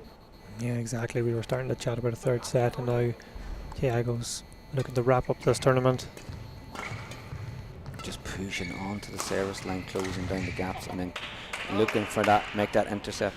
It's almost like he's waiting until Lee tries to play flat to the corner, then jumping up and making the smash. He's looking to anticipate all the time. Yeah, again, just tucking to middle and then waiting for Lee. That time the reactions from Lee was fantastic, just to make that, but probably got a little bit lucky there. Yeah, both players taking risk here, and both need to be brave. 18-all. Short lift from Thiago, got lucky. Oh, really well played. Extremely well played there by Lee. Just fantastic attack and being brave, even when it comes back. The first one sets it up again, and then he's early on the net. Yeah, and you got to commend him because, you know, he was leading, and when someone takes that momentum off you and closes the gap, it's hard to really turn that around again, but he's done that well. And now he has 2 game points of his own. Game point. We're back looking again at potentially a third set. Coach really getting involved. They're giving loads of feedback in between points, trying to get Lee back on track, and it seems to have worked so far. And there it is. Good shot. It's gone to a third game. The second game won by Lee I think he really weathered the storm extremely well there. He looked lost in the middle of that game, giving away points. And now he's turned it around. And now we're going to be chatting about Thiago. How can he react when he was leading? How important is these first few points now, Sam, in this game? Yeah, I think it's really crucial, really crucial. I think we've seen it maybe yesterday at the World Championships where Victor Lai was 2018 going 2 chances going into the World Final, and then Shi Yuki was able to turn it around and get a good start in the third. So I think it's really crucial. But also here that both sides will play a factor. Yeah, quite a remarkable story, that one. Canada's first ever World Championship medal. And how much do you know of the system in Canada, Sam? It seems to be more club-based as opposed to a national training setup. But what a result for Victor, who has been relatively new to the World Tour this year. Yeah, I was speaking earlier. I was at the Portuguese Open in Lisbon in March, and Victor Lai actually lost in one of the opening rounds, the singles event. So the next time I seen him play live was World Championships, and there he is in the semi-final. A great example for all young players. The way he was playing this week was phenomenal, and he's still relatively young. I think he's 20 years of age. And the style and the confidence, the way he was playing was absolutely incredible. Like if we look in through the profile of Li Yuji here, seems to be still more focused on the under 19 circuit tournament, but was the champion in Bulgaria earlier, first week in 2025, and has been consistent, you know, making quarterfinals, semi-final again in the Bulgaria Challenge. Seems to be again another player who has got his eyes set on the World Juniors later this year. For sure, he'll be a very interesting player to follow at that tournament. And you know, as we say, like we look at Victor Lai, who's a young player. These players at junior level now are so well developed. Yeah, because like, you know, at the Asia Junior Championships, he faced a Chinese opponent in the opening round who went all the way to quarterfinals, Long Junju, and that was 21-13 in the final game. And there's not much of a gap now between the top junior athletes. There seems to be so many countries that can compete at this level, and here we have Thiago really competing really well. Yeah, exactly. And sometimes the Asian players come to Europe for easier tournaments because Asia's so dominant in badminton, but this is great to see from a European perspective that Thiago is very equal to Lee. Yeah, and he's world number 5 at the minute, so someone who's going to definitely have a seeding come October. So hopefully, you know, Thiago can get some more points from this event, and whichever ones he's targeting just in the lead up to Worlds. And he's only at number 17, so if he can get into that top 16 again, he'll be avoiding some of those top 8 players in the opening rounds. Yeah, exactly. I think both guys are here for that reason. Get their sitting up before they compete in India. So here we are, 3-2. Great net. This is going to be the big smash. Yeah, I don't think there's much you can do there, Thiago. But also, ranking points aside, it'll be a great confidence booster for both players, winning an event so close to the World Juniors coming up. So if you were coaching Thiago after that second game, you know, having that 18-16 lead and an opportunity to maybe close it out, what kind of advice would you be giving him now going into this third? I think for Thiago, it's tactics. He has to be aware of what Lee's doing. I don't think he can focus so much on his own game. He needs to counter because Lee is pressing so much. Once he's ready with his racket, ready with his feet, yeah, he's always going to have good opportunities playing against someone with a style like that. Yeah, someone who's pressing all the time to the rear corners, but with speed. That's really impressive.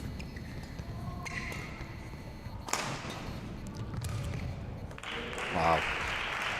Relentless that time from Li Yuji, because Thiago, if he can weather that storm, we have seen a few times where Lee has done maybe what you call a risky shot to try and close out the rally and make the mistake, but it's just getting him out of those maybe first 8 to 12 shots where he's like pressing so hard onto the front court. That's one thing I think Thiago has to avoid. He can't be in defense that long. Yeah, in the replay we could see though the lift there was quite short, but a great angle from Li Yuji. So there's a 3-point lead now for Lee. Let's see if he can keep the focus in this set. Service over. 4-6. We've seen it a few times when Lee starts to get the lead, then just suddenly seems to lose a bit of focus and can give away some cheap points. Yeah, just that inexperience there again. Again, and it was a short lift again, you'd have to say, Sam. An overrule from the umpire on that one. 5-6. Yeah, that was definitely wide. Can be hard to see when Lee's attacking so fast. Interesting there. After like what you would say is like 3 really high tempo fast rallies from Lee, he's gone quite passive in the next couple of points. But you think maybe, Sam, it's going to be a case of he'll go attack for 3, relax, attack for 3, because it's impossible to maintain that full out speed all the time. Yeah, exactly. Because look at that then, just suddenly out of nowhere he changes the speed again and he's gone attack mode. I feel we could see 2 more rallies now where he starts to press again. That's where Thiago, as I said before, he tactically has to be aware of what's coming from the other side. Yeah, it looks like it. Look again. Just for 3 points, seemed to relax, just happy enough to let Thiago attack, and if he got the points, he did. And now again, he's initiating attack and really pressing up the court again. Let's see how Thiago responds.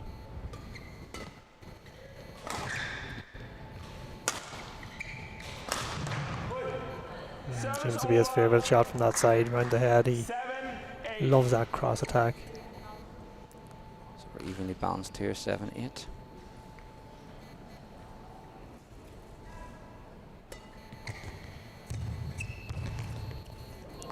Oh, wow.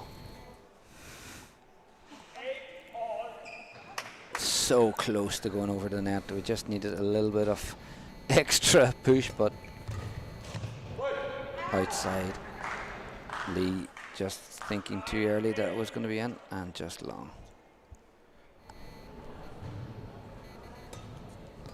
Just shows the fine margins at this level, Sam, where that net shot could have rolled over. He sends Thiago the wrong way, but hits slightly long and goes from being in a position of, 8-all to 10-8 down. Yeah, it's just, he's got to manage those better. Lee moving forward. You've got to know your risk on shots that you can go for, and ones you need to be more controlled. And it takes out that element of on the day, what happens if you're more calculated in your decisions. And at the start of the game, Sam, you said that this side would favour Thiago more, and any time he has been on his side, he's taken the lead. So it'll be interesting to see if that changes now with him changing over to the opposite side of the hall. Will it play an effect, or is it going to go down to the physical battle, or what's going to happen in these next few points? It's a long week for Lee as well, so does he still have the energy to use that attacking style or not? Yeah, exactly. The crucial part here is how well Thiago can find the back line with his lifts and clears. He's got to put Lee right on the back to neutralise his attack.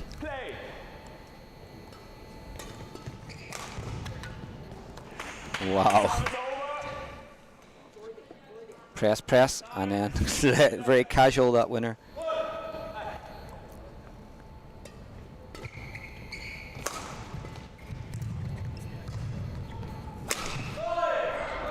Definitely a tired mistake, that one, Sam. Those are the ones we're talking about where he has to make better decisions. There's too much of a risk there to go right on the line.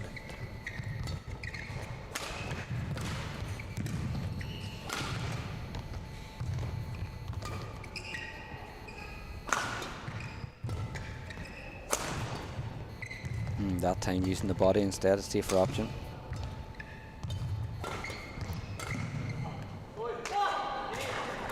We're going to replay that.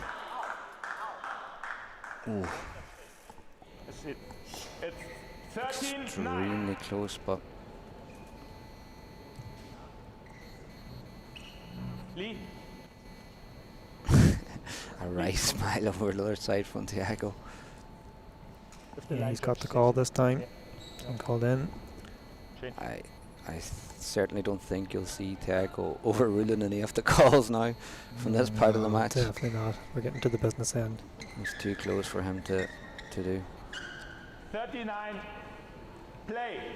Referee just gently reminding the coach there that the decision is made by the line judges, and if there's going to be an overrule, it'll be made directly by the umpire. 10-13. So 10-13. Tension's just getting a little bit high as we get to the business end of this third set. Yeah, that's what we said. We thought we'd like to see more of from Lee. That time not investing in the power smash, instead just playing with downward trajectory, then early on net, pressing Tiago, letting him make the mistake. So maybe now he's starting to play a little bit smarter in the closing points. Again, a really, really simple error there. Have to play safe on that shot.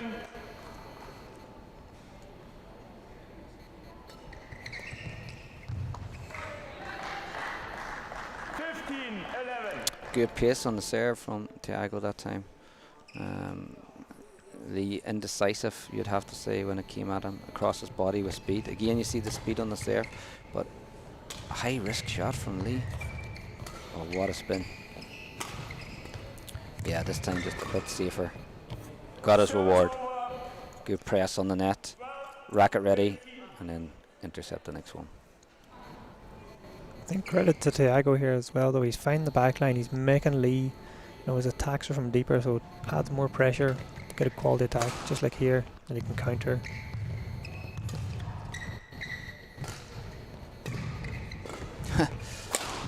Wow, a little bit of trickery there from Lee. It's maybe, as a coach, something you'd be a little bit afraid to see at 12-15, but it's great to watch as a spectator.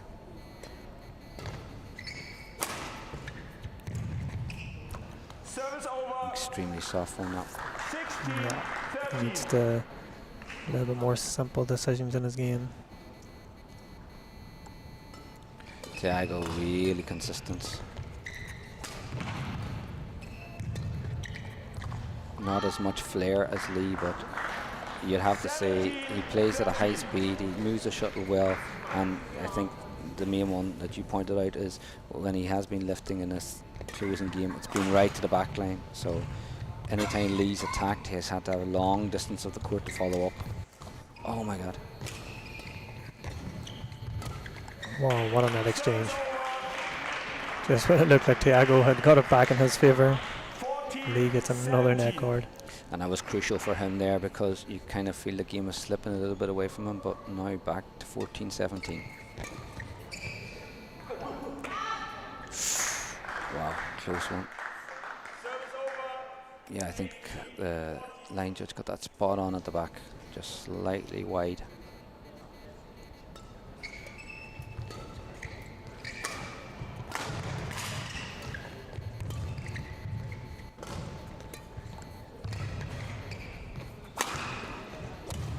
Great speed. Straight attack and in.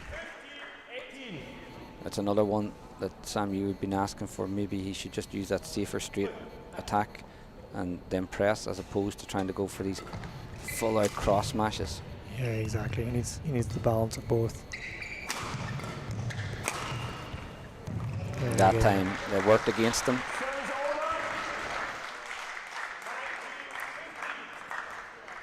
It's just a really high risk when you open up full power smash when you're not fully unbalanced in the rear court. Gives your opponent that opportunity then to counter attack.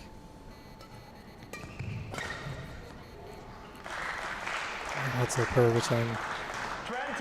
It's just what we're saying, like Tiago, just be ready mentally, look for it. Brings up tournament winning point here. And there it is. Irish under-19 champion Tiago Berenguer from Portugal, and what a result, and congratulations to him and his coach Telma Tantos. It was a fantastic result for him in a really interesting match, Sam. Absolutely, fantastic match. great outcome for Tiago. I think tactically he did really well in the third set. He looked for a little bit more. He was brave to play it to the back line. Lee gave him some opportunities, but in the end, a very deserving winner. And you know, that's, you have to say, an upset number 2. So he beat number 1, but not only that, but world number 17 beating world number 5. Exactly, and 2 players will follow very closely at World Juniors. Wish both every success. And you know, if you look through Tiago's results this year, he has made quarterfinal, a runners-up at the Yonex Borders 2025 Open, but that's his first win of the year, and as you said, winning gives you so much confidence, and he'll be really looking forward to that now going into the World Juniors. So we'll now just skip across to the medal ceremony for the Irish Under-19 men's singles, and we'll be back with you after that, and it's an all-English battle in the women's doubles.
Welcome back here to the Irish Under-19 Open Finals, and here we now have the women's doubles final, and it's an all-England matchup between Shraddha and Martha NG against Anushka Ambrose and Katie Hoult. So Michael O'Mara is with me. Mike, you've been a busy man this week on the umpire chair, but you've now got the commentary mic on, so talk to me, Mike. Do you have a favourite for this game, or what do you think? Yeah, do you know what, Dan? It's been a very interesting week, absolutely. It's great to be back in the cockpit with you again for one last time. But no, listen, I don't have a favourite because I haven't umpired any of these girls, so I'm not particularly familiar, but I would imagine we are in for a good matchup. You know, they're both in the final for a reason, and I think it'll be a good game, but I wouldn't be putting any money down, Dan, unfortunately. But look, we'll see how it goes. And what about yourself? Have you any thoughts? Yeah, no, I've watched both of these girls this week, and I thought they've both done very well. And obviously, on both sides, they've come up against some of our Irish players. And then each match, it's been close matches. And if we look through Shraddha and Martha's route to the final, they had a win there in the last 16 against the Romanian pairing, winning 21-11, 21-18. They followed that up with a quarter-final win over a pair we know very well, Nicole Joy, Michelle Shokin. Yeah, absolutely. They lost the first there, 21-16, came back and win a really close second, 22-20, and then 21-11 in the third game.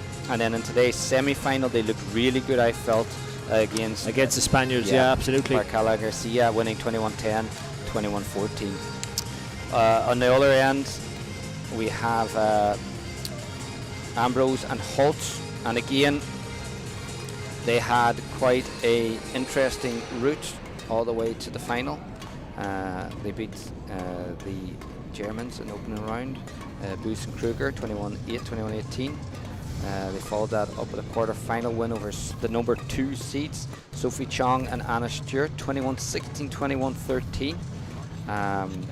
And then in the semi-final, they came up against the very young Irish pairing and talented of Amira Pender and Hannah Shokin, and that was a close 3-game match where they won 21-12, lost 21-10, came back well though, and showed maybe how the little bit more age, a little bit more experience stands to you, winning 21-16. Yeah, I mean, Hannah is still only 14, Dan, we forget, you know, and it's an under-19 event, and Amira Pender is most certainly proving herself to be a kind of a natural doubles and mixed player. So certainly I think moving forward, there's no question that their pair will be keeping a very, very close eye on. But you know, in the past we've stereotypically seen a high success rate in doubles and mixed doubles from England, and again 2 pairings here in the final, so you know, congratulations to them and the coaches that are working with them, because I do know these are young players as well, and Martha and her partner as well is Shraddha is our young player, so a great achievement for them to be already in the final of the Irish Under-19 here. But I expect it to be a very interesting matchup. Ladies and gentlemen, on my right, Anushka Ambrose. Yeah, and in the umpire's chair, and as we sit down in charge of proceedings, is Sarah Kilfeather, and our own BWF umpire Seamus Halpin is service judge. And Martha England. Anushka Ambrose to serve. So it's been a great week, busy week, and here we are in the ladies doubles final. Yeah, it should be a great one. Just looking through, you know, the list of results from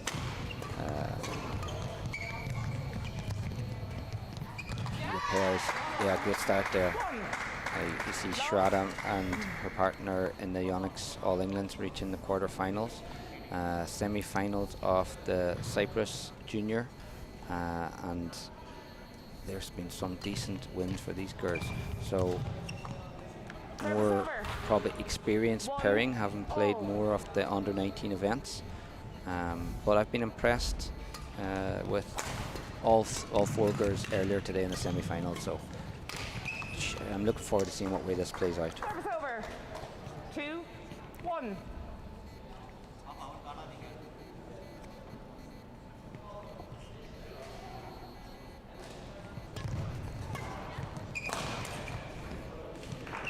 Yeah, pretty good smash there down to the right hip, which, as we all know, is a danger area and an area very hard to retrieve from. Very well placed.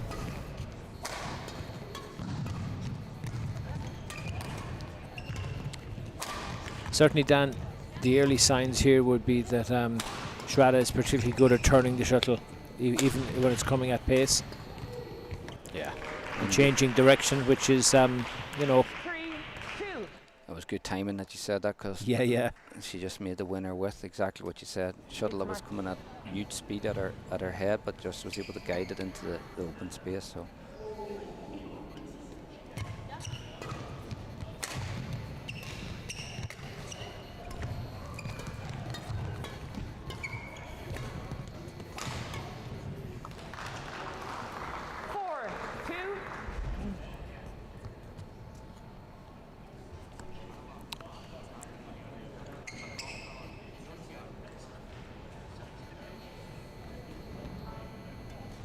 Shraddha and Martha, obviously the number 3 seats here for the event, but we've seen seating doesn't really always indicate that that's going to be who wins, because Anushka and Katie beat the number 2 seeds, Sophie and Anna, in the quarterfinal, and quite well, 21-16, 21-13. So. Yeah, and a service fault called there by Seamus Alpin, which basically means the entire shuttle was above 1.15 m when she struck it.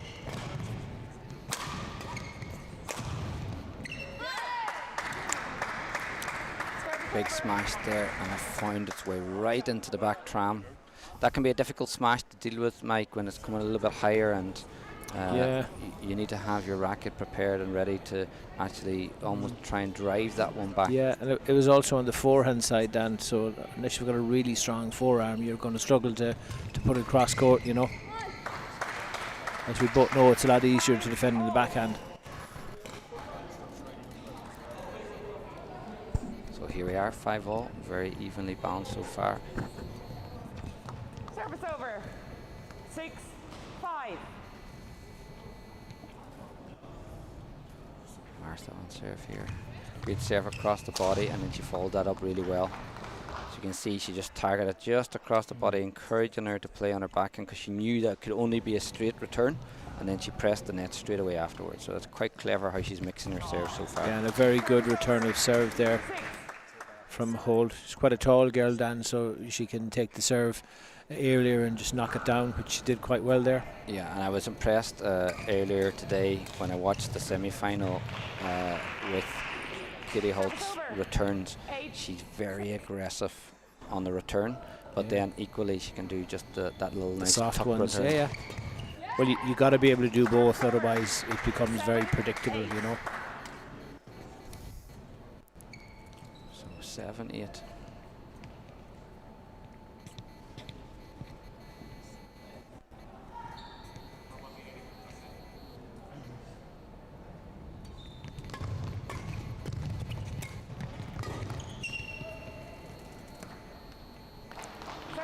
Yes, it was called in. Quite a long way in that one, Mike. I don't think there can be any argument there.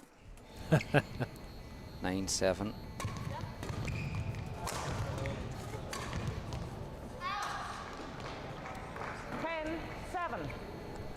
Yeah, so a little bit of a gap appearing here as we head towards the first interval, as they say. Service over. 8-10. She's going serve here to Martha.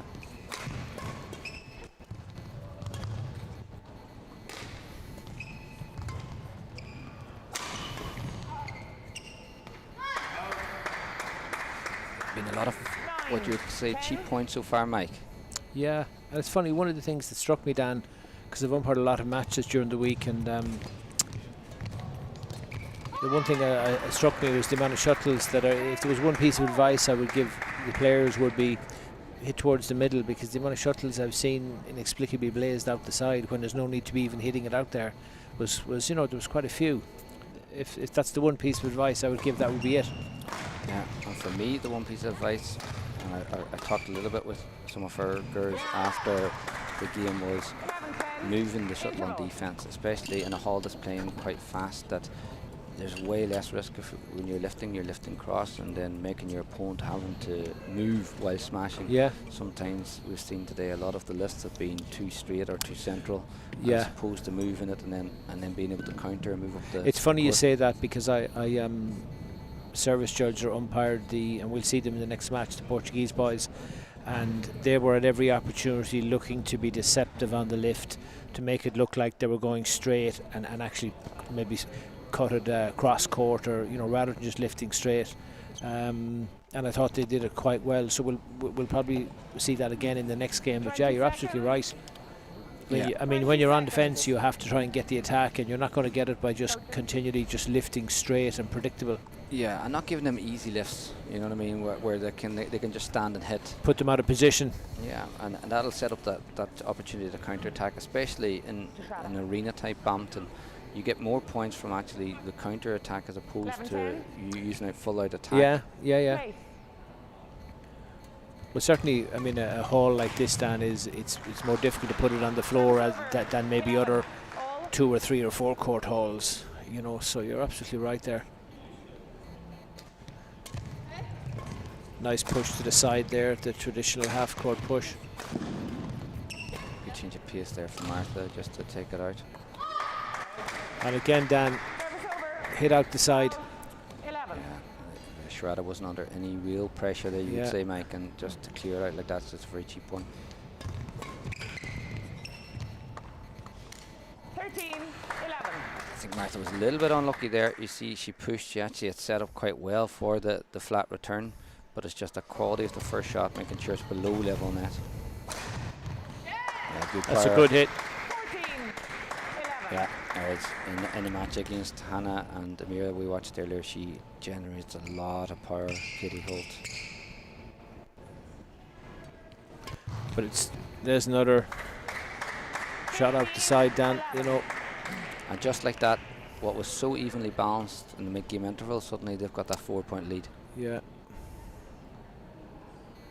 But I think in a lot of games, Dan, things are fairly tight until maybe the change, and then somebody seems to just get a string of points together, or you make errors and suddenly you're 15-12 down, or a gap has appeared. This is the same play again. Yeah. You see cross there, forces her to play in a badminton, knows it can only be a straight return. Maybe these girls are training together or are playing a lot together, where you'd like to see her change to a forehand grip and play back across Martha, because she knows she's running onto the straight. It's interesting you say that, because certainly when I played, which is neither yesterday nor today, I played with a left-hander, so I would have served wide on the forehand, and I would have basically attacked the straight, and if it passed me, it was right on his left hand. So you're right, you can almost encourage people to hit where you want them to hit by going wide. Yeah, and that's exactly what she did there. Yeah, she's done it every time that she's there. I mean, as soon as she served, she was on the net. Yeah, she was. She's standing right on that left tram line. So for Anushka, she has to now start to show straight and then turn it back cross, or just change forehand and just tuck across. 17-14. They just have struggled to get those 3 points that they're behind back. Yeah, doesn't give you any room for error,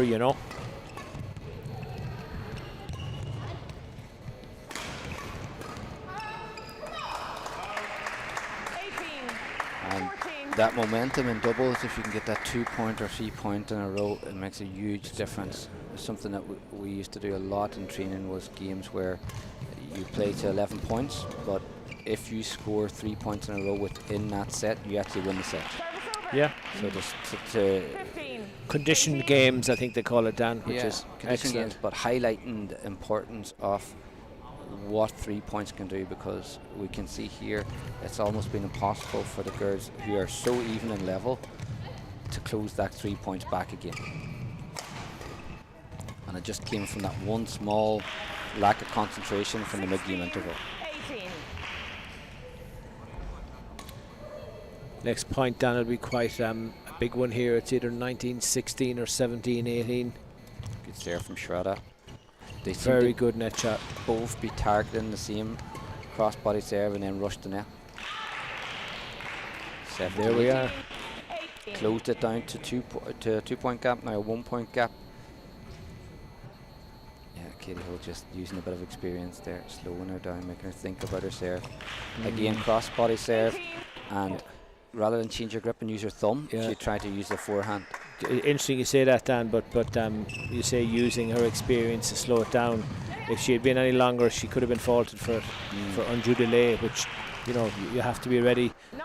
When you're in position, you have to be ready to receive. You can't put up your hand and keep your opponent waiting.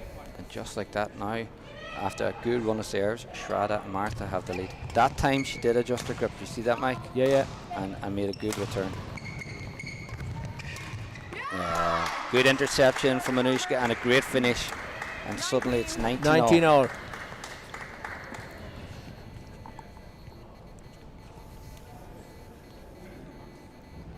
It's been a great week, I have to say, Dan. There's been some fantastic badminton from even from the Irish young guns as well, you know. That's a great push there, Mike. Setting 20. up, and Martha just finding the cross smash. And it just sets up in a game that Ambrose and Holt lead it the whole way. A game point for them. Oh, what a return. Served across the body. A very brave return, Dan, you'd have to say. And again, you see Martha's already chasing it down. Yeah. So she knew where it was going, but with that quality, there's nothing that she could have done. Good return from Martha again. Yeah. She wasn't sure of the call, but it looked spot on. Yeah, you'd like to think at 2021 or 20 all that you'd be leaving absolutely nothing on the baseline, Dan, you know. Good hit. There we go. So either of them could have won that game, really, but it's a 2020 toss of a coin, I think the phrase is, Dan, you know. From what you've seen there in that opening game, Mike, would you have Anushka and Katie as favourite now to go on and win this, or do you think it's still very evenly balanced? I think it's still very evenly balanced, Dan, because that set just came down to a point or two, literally a point or two. It could have gone either way. You know, I didn't see enough from either pair to be able to say, oh yeah, they absolutely deserve that, this is why they won it. And I think it was literally a toss of a coin, and I think it's still very much up for grabs. Absolutely.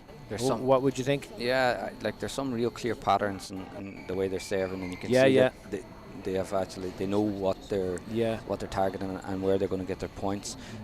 You'd have to say that with Katie and Anushka having led at 15-11, they would have been kicking themselves if they would have lost that game. Yeah, absolutely. You know, what I got to admire there is how they kept their composure after leading, going game point down, and then still being able to turn it around and win the big points that really count. Yeah, that cross serve you were talking about, I think a good return from a cross serve, because what she's doing is she's trying to encourage them to play straight, and she's already jumped it because she's anticipating it straight. If I was coaching them, I would be saying, if that serve is put wide, play your return into the far box rather than playing it straight, because as soon as she serves, she is anticipating the straight, and the chances are that's what's going to come. But I do think a return into the far cross-court corner is one that I'd be certainly encouraging. Yeah, there's two options there. You have to either push straight long box, or with your forehand show that you're going to push straight long box and tuck it back the other way, because Martha and her partner have been just sprinting onto the straight. Absolutely. So there's a big gap just to tuck it back past her that way as well.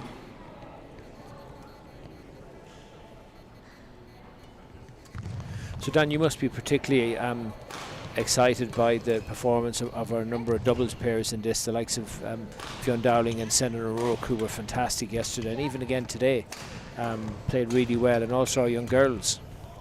Yeah, it's been a good week, and you know, Shifa Flynn had a great matchup in her singles as well with the Chinese Taipei, Tseng Yan, followed by a really exciting match from Hannah and Amira, who are so young. Yeah, absolutely. But absolutely, men's doubles as well. Really encouraging. Good absolutely, really good to see. You know, the boys were right in there. 2018 could have won that second game, and then it would have been and they're really interesting. I was actually really looking forward to seeing a third game in that one. But fair play, to their opponent for closing it out. So future is bright, as they say, Dan, you know. yeah, it's good, especially going into World Juniors and these number of events coming up, that there's a good squad there. It's a good squad, that under-19 squad, and then that under-17 squad below that. If you include, you know, Carol Joy into that equation, Absolutely, yeah. you know, Hannah Shotton, yeah. Hannah Shotton, you've got Mira Pender, you know, you've got a really nice under-17 team. Yeah, absolutely. That's going to be competing in the European under-17 event later in the year. So some big key events coming up, but great to see. And under-19 is a great breeding ground for these events. Yeah, I was lucky enough to do I was umpiring the match that Shifa had against the Naisha Kaur Batoya, the Indian girl, and my word, some of the badminton Shifa played was just magical, I have to say. It really was. Yeah, that was a big win for her. We know. Yeah, her weapons, Dan, are weapons that any girl would anywhere would be delighted to have. But anyway, probably back to what's in front of us. Bit of a gap. The girls are fighting to establish a lead to hopefully take this to 3 sets. Yeah. 7-2 down. Sorry, forgive me, 6-3. Service over, 6-3. Yeah, no, Martha and Shraddha came out really well here in the start of this game, and I guess closing that gap down at the end of the first would have given them a lot of confidence to say, okay, you know, we lost. Let's go again. We lost the rhythm a little bit at 11, but we fought back. We got a game point. We can beat these two. Yeah, I think it's very much in the melting pot still. That's out. I did notice earlier in the day that against Amira and Hannah, Katie did struggle a little bit with her serve, especially in the big points. Yeah, I think it's important. You know, if somebody is struggling with their serve, you have to be aggressive on them and really, really make them feel the heat or make them feel the pressure. You know, because if you're struggling to serve, it's a problem for you. It really is, you know. Yeah, good cross-body serve from Anushka there.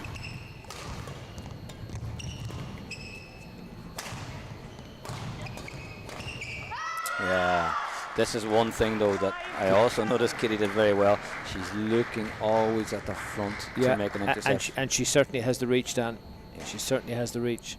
And not only she's not just laying it off, she's looking to finish it. She's hit a few out the back line long, but when she catches them, it's a winner each time. Yeah. Great drop there from Martha. Yeah. Really good change of pace to the middle. That shot's really important. From being at the Worlds this week, you can see in the ladies doubles it's a very, very physical game now, where you need to be able to attack well for long periods of time. You need to be solid in your defense, but you also need that stop drop, because there's not too many points being won by the big smash anymore. Yeah, but I think what you're doing there is you're asking a question. You know, you're putting it into the middle, as somebody once said to me. You let them decide who goes for it, and it's also safe. You're not going to hit it out the side, and you're asking them to make a decision, and you're narrowing the angle for your front player as well.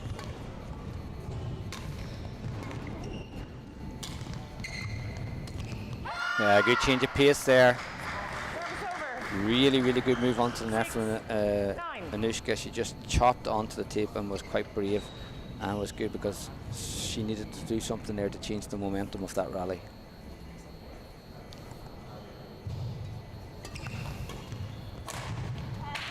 It's a very good attack straight towards the centre.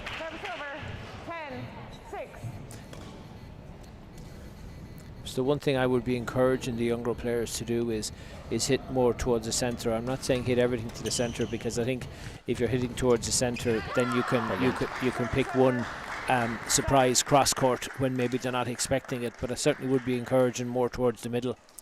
Yeah, and we just saw another great little brave block from Anushka, where she came in and then just guided the shuttle just past the service line. I think she would be extremely strong in the mixed doubles as well.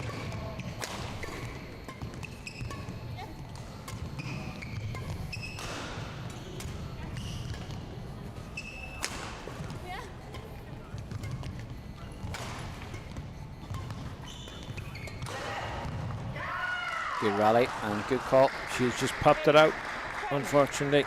And just like that, Katie HOULT and Anushka Ambrose now are closing in 8-10. And it's just keeping that game close, making your opponents think, especially when you've got that first game under your belt. And again, what another push. 9-10. Shraddha Martha just losing a bit of momentum there, Mike.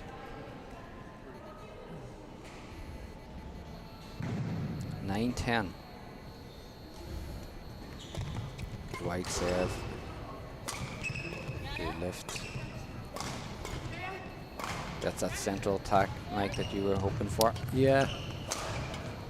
Just easy mistake on the I part. think the central attack is important, and I suppose one thing I've noticed is when they attack down the sides, it is important that you move your base off the tee either left or right, because if you stand on the tee and you attack down the side, then it's just going to be driven up, and the chances are to be past the net player and you'd have lost the attack. So I think it is important at times to kind of channel the side you're going after, but you know, and also, like, it can be very different if you catch the attack right or if you hit it a little bit too far off center.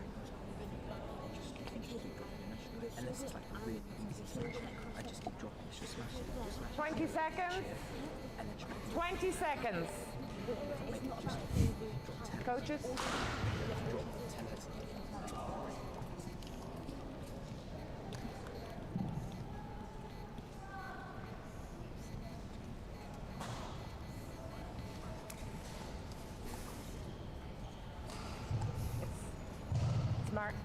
Martha. 11-9. Play. and it's still absolutely all to play for Dan, there's no question about it.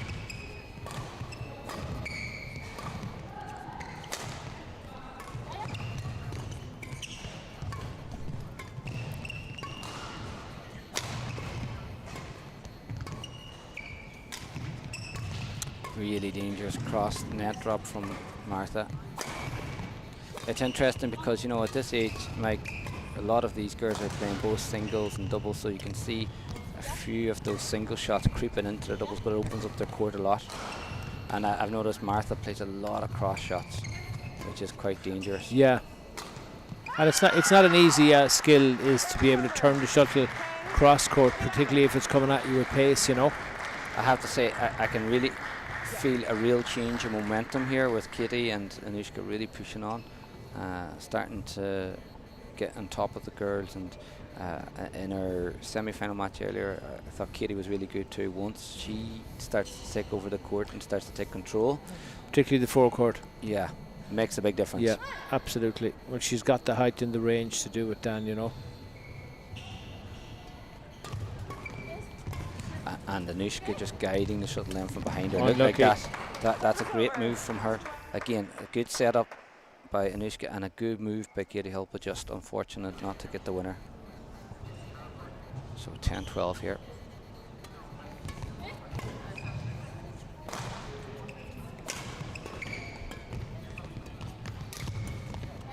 Yeah, I think it's Great we've probably had this discussion, Dan, but I think you're mentioning earlier about them playing kind of singles and single shots coming into it.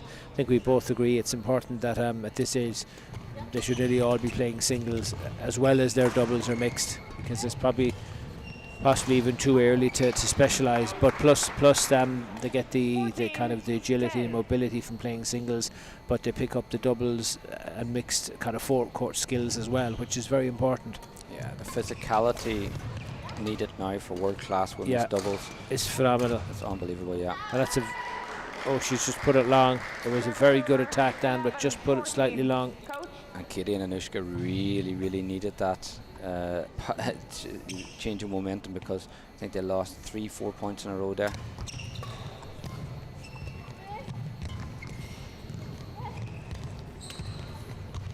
That's a great move from Anushka. I noticed her doing that a good few times now, where she's been able to chop the net and come in and try and challenge. 15, 10, 11. Just There's asking 11. for a shuttle change, but Martha seems to be okay. Oh no, it's the scoreboard. No, I think it's a scoreboard error, 15, yeah. 11, Yeah. So there we are. 15-11. Good attack. Yeah, absolutely. Service over. 12. I think we're finding women's doubles to be, I suppose, more aggressive as time goes by, Dan. You know, more powerful and more aggressive. But it's a very, very physical game. Yeah, just watching the Stoeva sisters over at the World Championships against their Japanese opponents. It was a very good return. Really good fight that they came back. They actually had lost the game, the whole match, and then asked for the challenge with the Hawkeye. Win that point, came back and win it 22-20 to win the match. So yeah, I've done a line on one of their courts in the Irish Open years ago before I umpired, and I have to say the ferocity with which they hit is just magnificent, you know. But what I was amazed at watching that match was how much it was a battle of the counter attack. Both sets of pairs being able to clear the shuttle right to the back line, and then when attack come, there was very little blocking. It was a lot of firm driving into the midcourt, nobody giving each other any territory on the court. So the physicality, as you said, and the importance of having that singles base is hugely important. 12. So 19-12. So Dan, it looks like we could be going for a decider. Having said that, I hope I haven't just put the commentator's curse on it. But it's likely we'll get 3. Yeah. That I would suggest that. And that's a very good attack. Very good attack off the serve. 2013. That's 7 game points. So.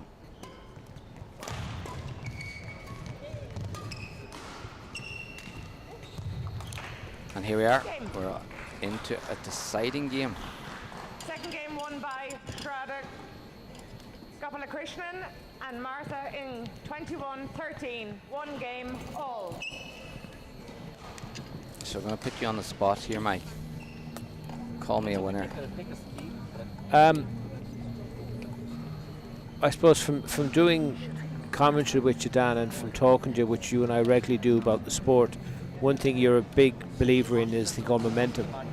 And the first set was very tight, and then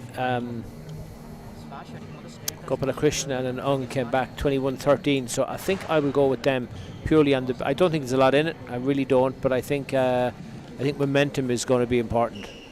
And would you find that from umpiring this week, have you noticed, has there been more wins on one side of the court or the other side of the court?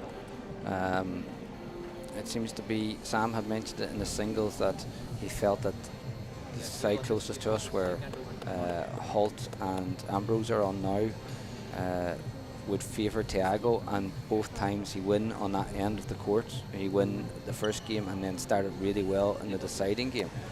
So have you noticed that trend this week? Or to be honest, it's not something I've paid. What I would say is I think the players are very much, when you do the toss with them, they'll either receive or they'll pick an end. In a lot of cases they'll pick an end. In some cases it would tend to be this end. So it's no longer who's going to serve. It's a case of, well, no, I'll choose the end because it's a good end or whatever, So yeah, this seems to be the side that plays a little bit faster.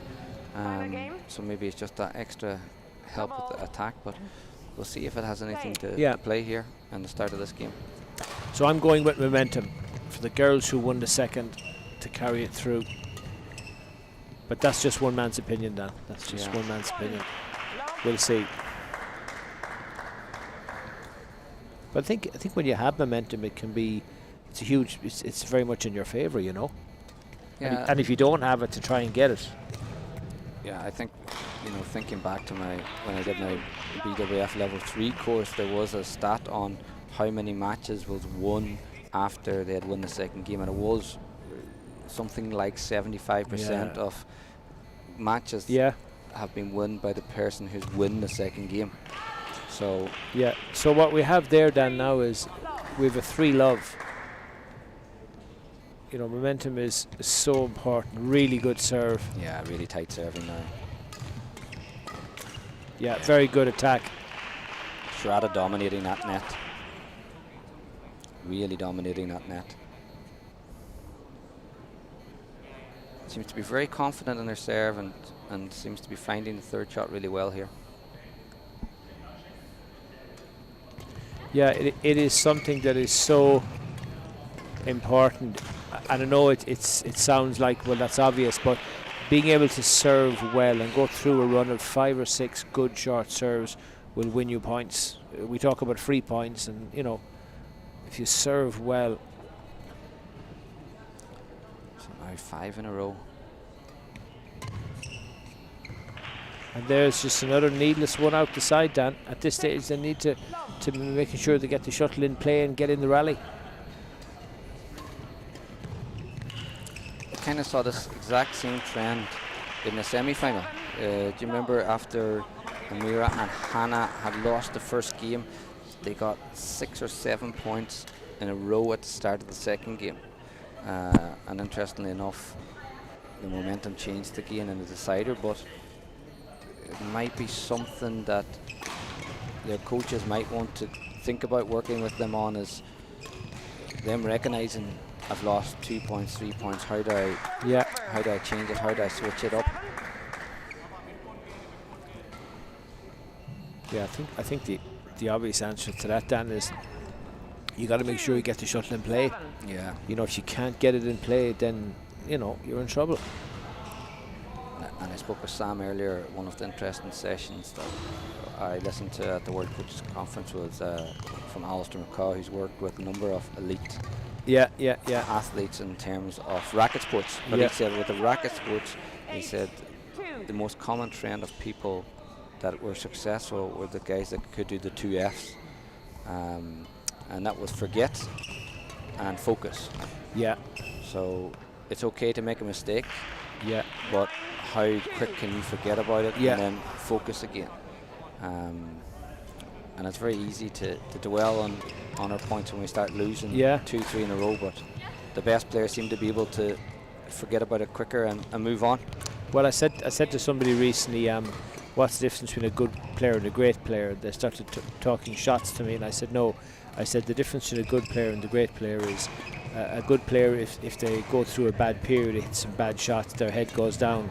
But a great player gets their head back up immediately, and that's the forget and focus thing you're talking about. Yeah. You've got to be able to forget. It's like you get a bad line call, it can't affect the next 3 shots. So if you were putting your coach's hat on now, Mike, and you're going into this mid-game interval, and Ambrose and Hoult was your players, how would you tackle that one? How would I tackle that one?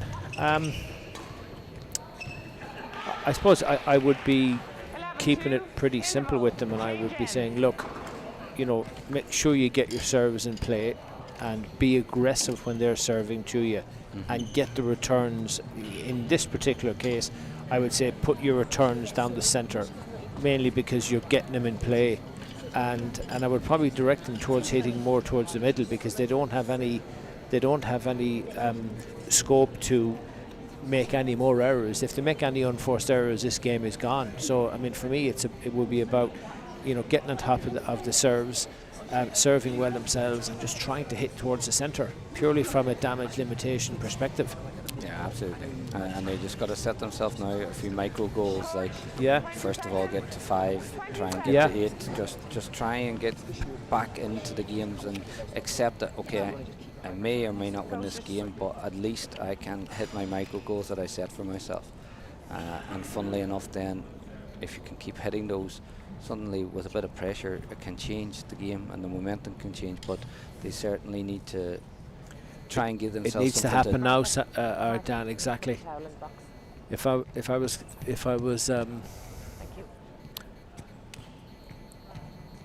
Here we go. Katie Holt now, I would be right on top of this, getting it in play.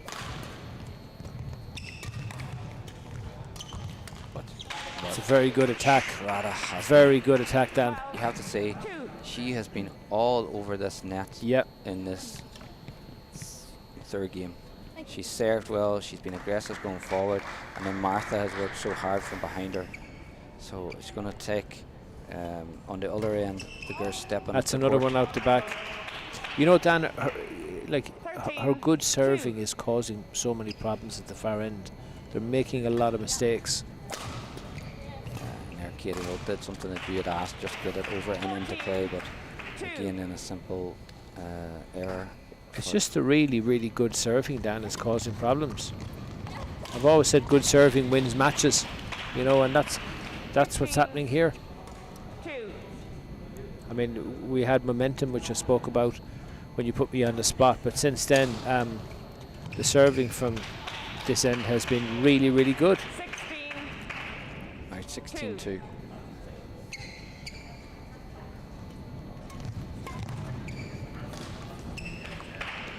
So it's really coming close to that time, Dan, where I kind of say, I told you so. Is that fair enough? Or?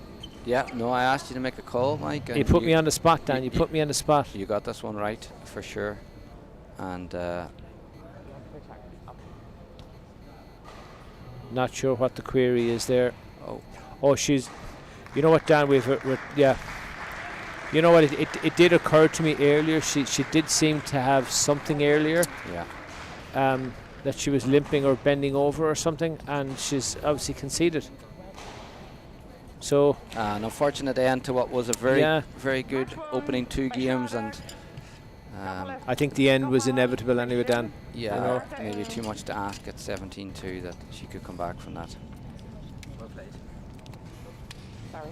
So there we are. We have our winners of the Irish Under-19 women's doubles. So Shraddha and Martha will be going home as the victors here, winning 22-20, or losing 20-22, winning 21-13, and the final score 17-2. Now, match 20-22, 21-13. We'll just switch across now for the medal ceremony before the final of the Irish Under-19 Open, which will be a men's doubles. Yes, I'm looking forward to this one now, Dan. As I said, I've umpired the Portuguese and service judged them as well, and they're a very good pair.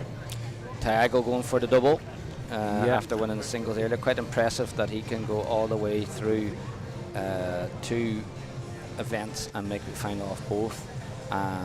One down, one to go, Dan. Yeah, that's it. Yeah, I have to say he is a fabulous player, but the other thing I would also say, what a nice young man. What a nice, respectful young man. I've umpired him a few times, service judged him, and just a very nice kid, which is always a nice thing to be able to say, you know. Yeah, absolutely. He's done fantastic this tournament. Left the gold and the silver, but potentially 2 golds. So we'll just hand over now to the ceremony.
warm up. The best of luck.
Make sure the straps are in. Yeah, thank you very much.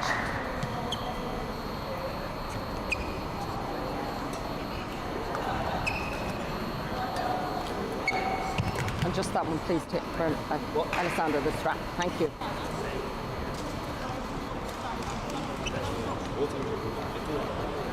Ladies and gentlemen, on my right, Tiago Berenger and Alessandro Bernardo, Portugal. And on my left, Jason Go and Jasper Wong, England. Alessandro Bernardo to serve, to Jason Go. Love all, play.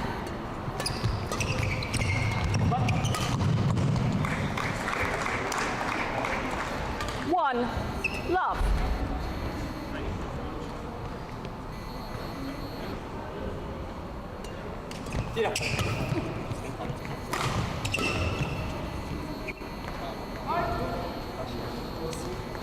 Service over, 1 all.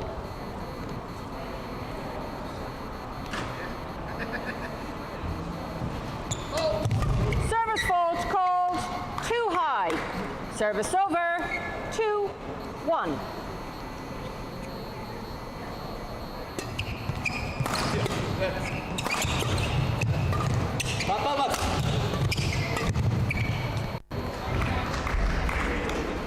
Three, 1.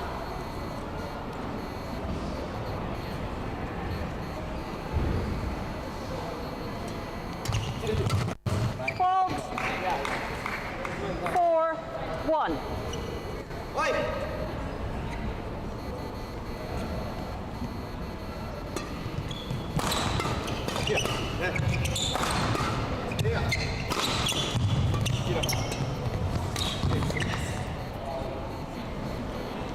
Five, 1.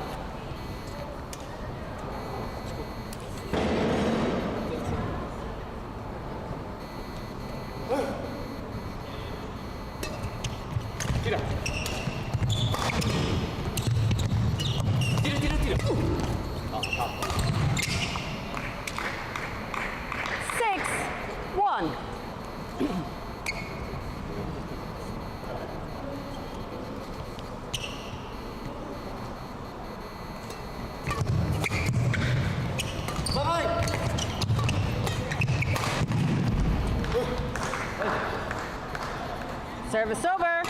2-6.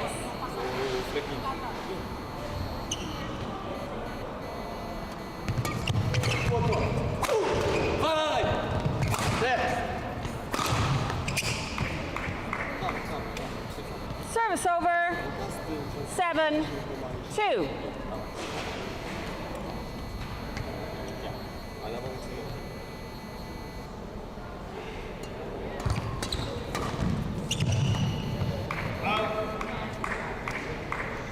Eight, 2.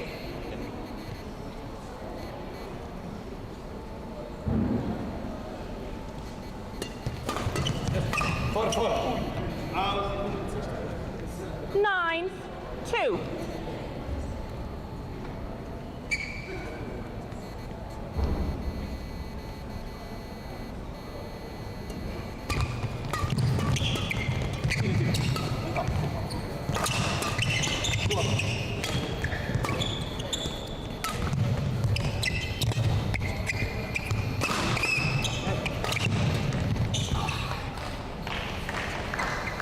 Service over. 3-9.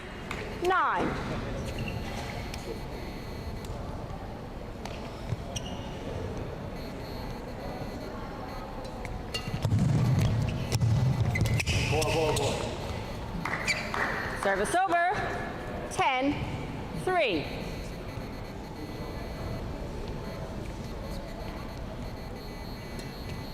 Play. 11-3.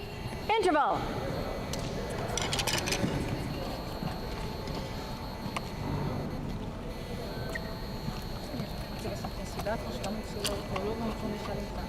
Um é mais à frente e outro é mais na frente. Quando o feeding wong estiver lá atrás, não há problema nenhum. Chega-se mais à frente, o mate também é forte, é fácil de controle, mas ele faz mais amortecidos, os amortecidos são melhores. Então, assim à frente, manter igual, está bem?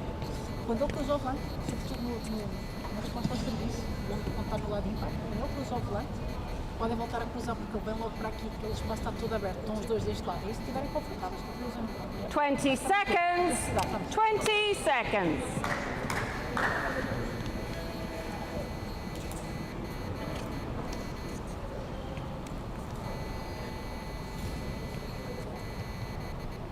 Eleven, 3. Play.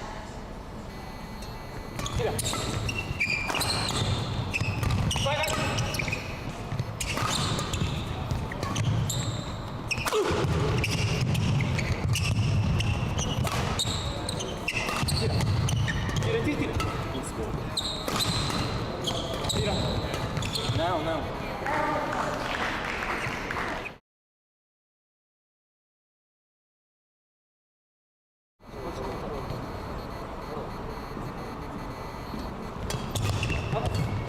Tira. Tira, tira. Tira.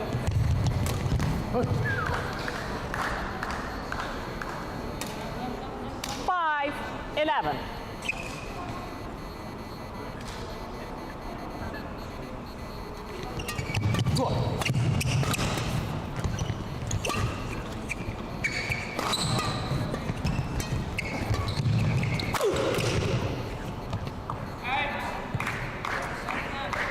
Service over. 12-5.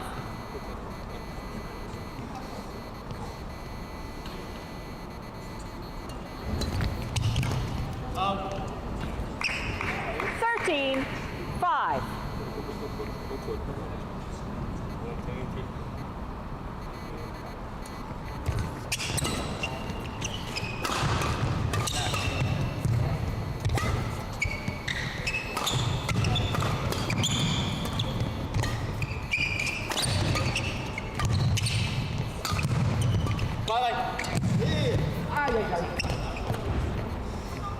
Service over.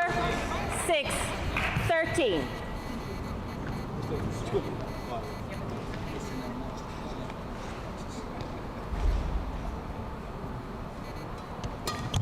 Vai.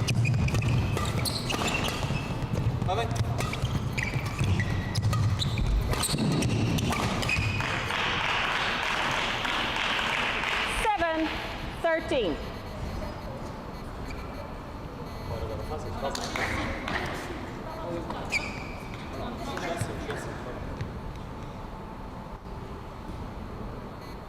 But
Coach, return to your chair, please.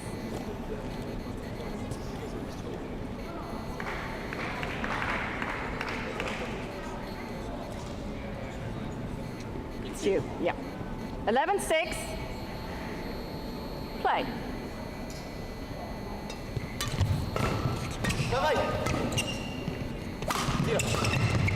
Bolt. 12-6.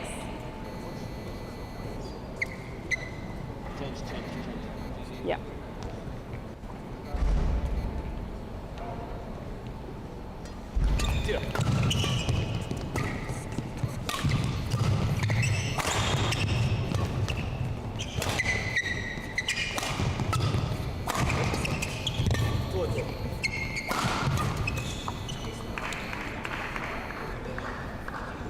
Thirteen, 6.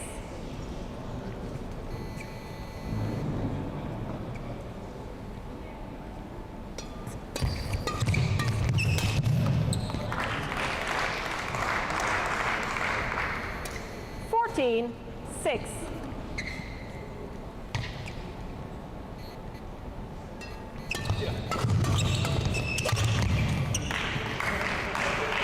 Service over. 7-14.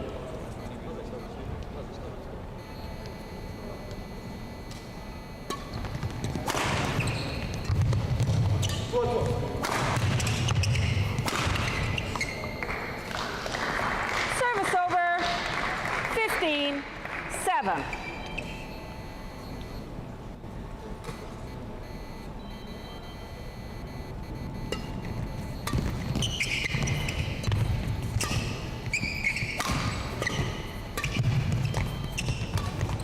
Fora.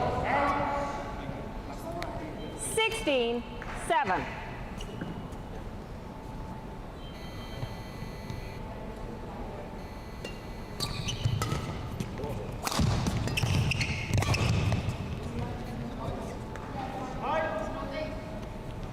Seventeen, 7.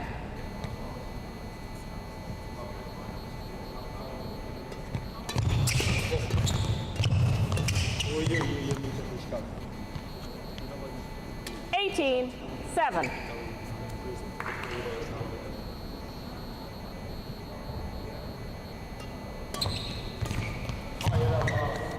Service over. 8-18.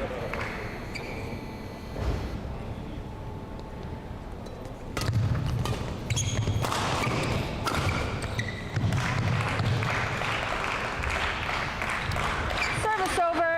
19-8.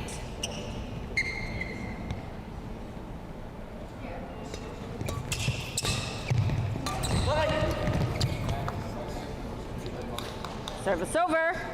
9-19.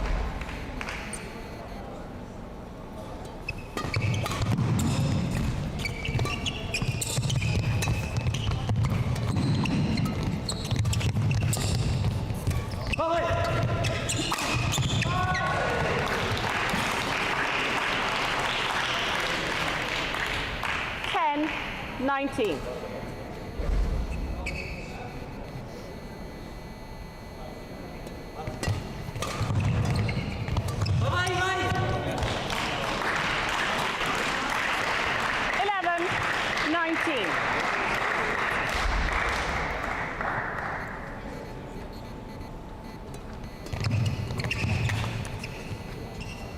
Service over. 20. Match point. 11.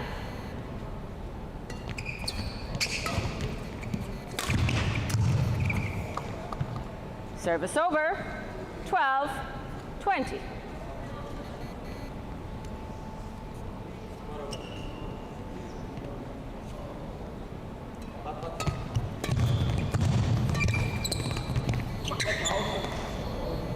Thirteen, 20.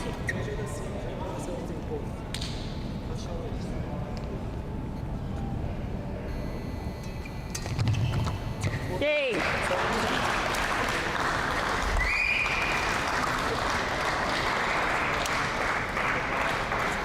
Thank you. Sit down. Thank you. Sit down.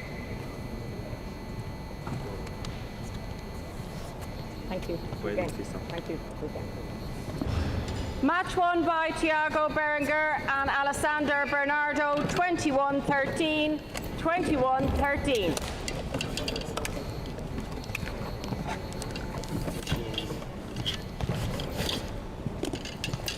Oh, it's okay. Oi.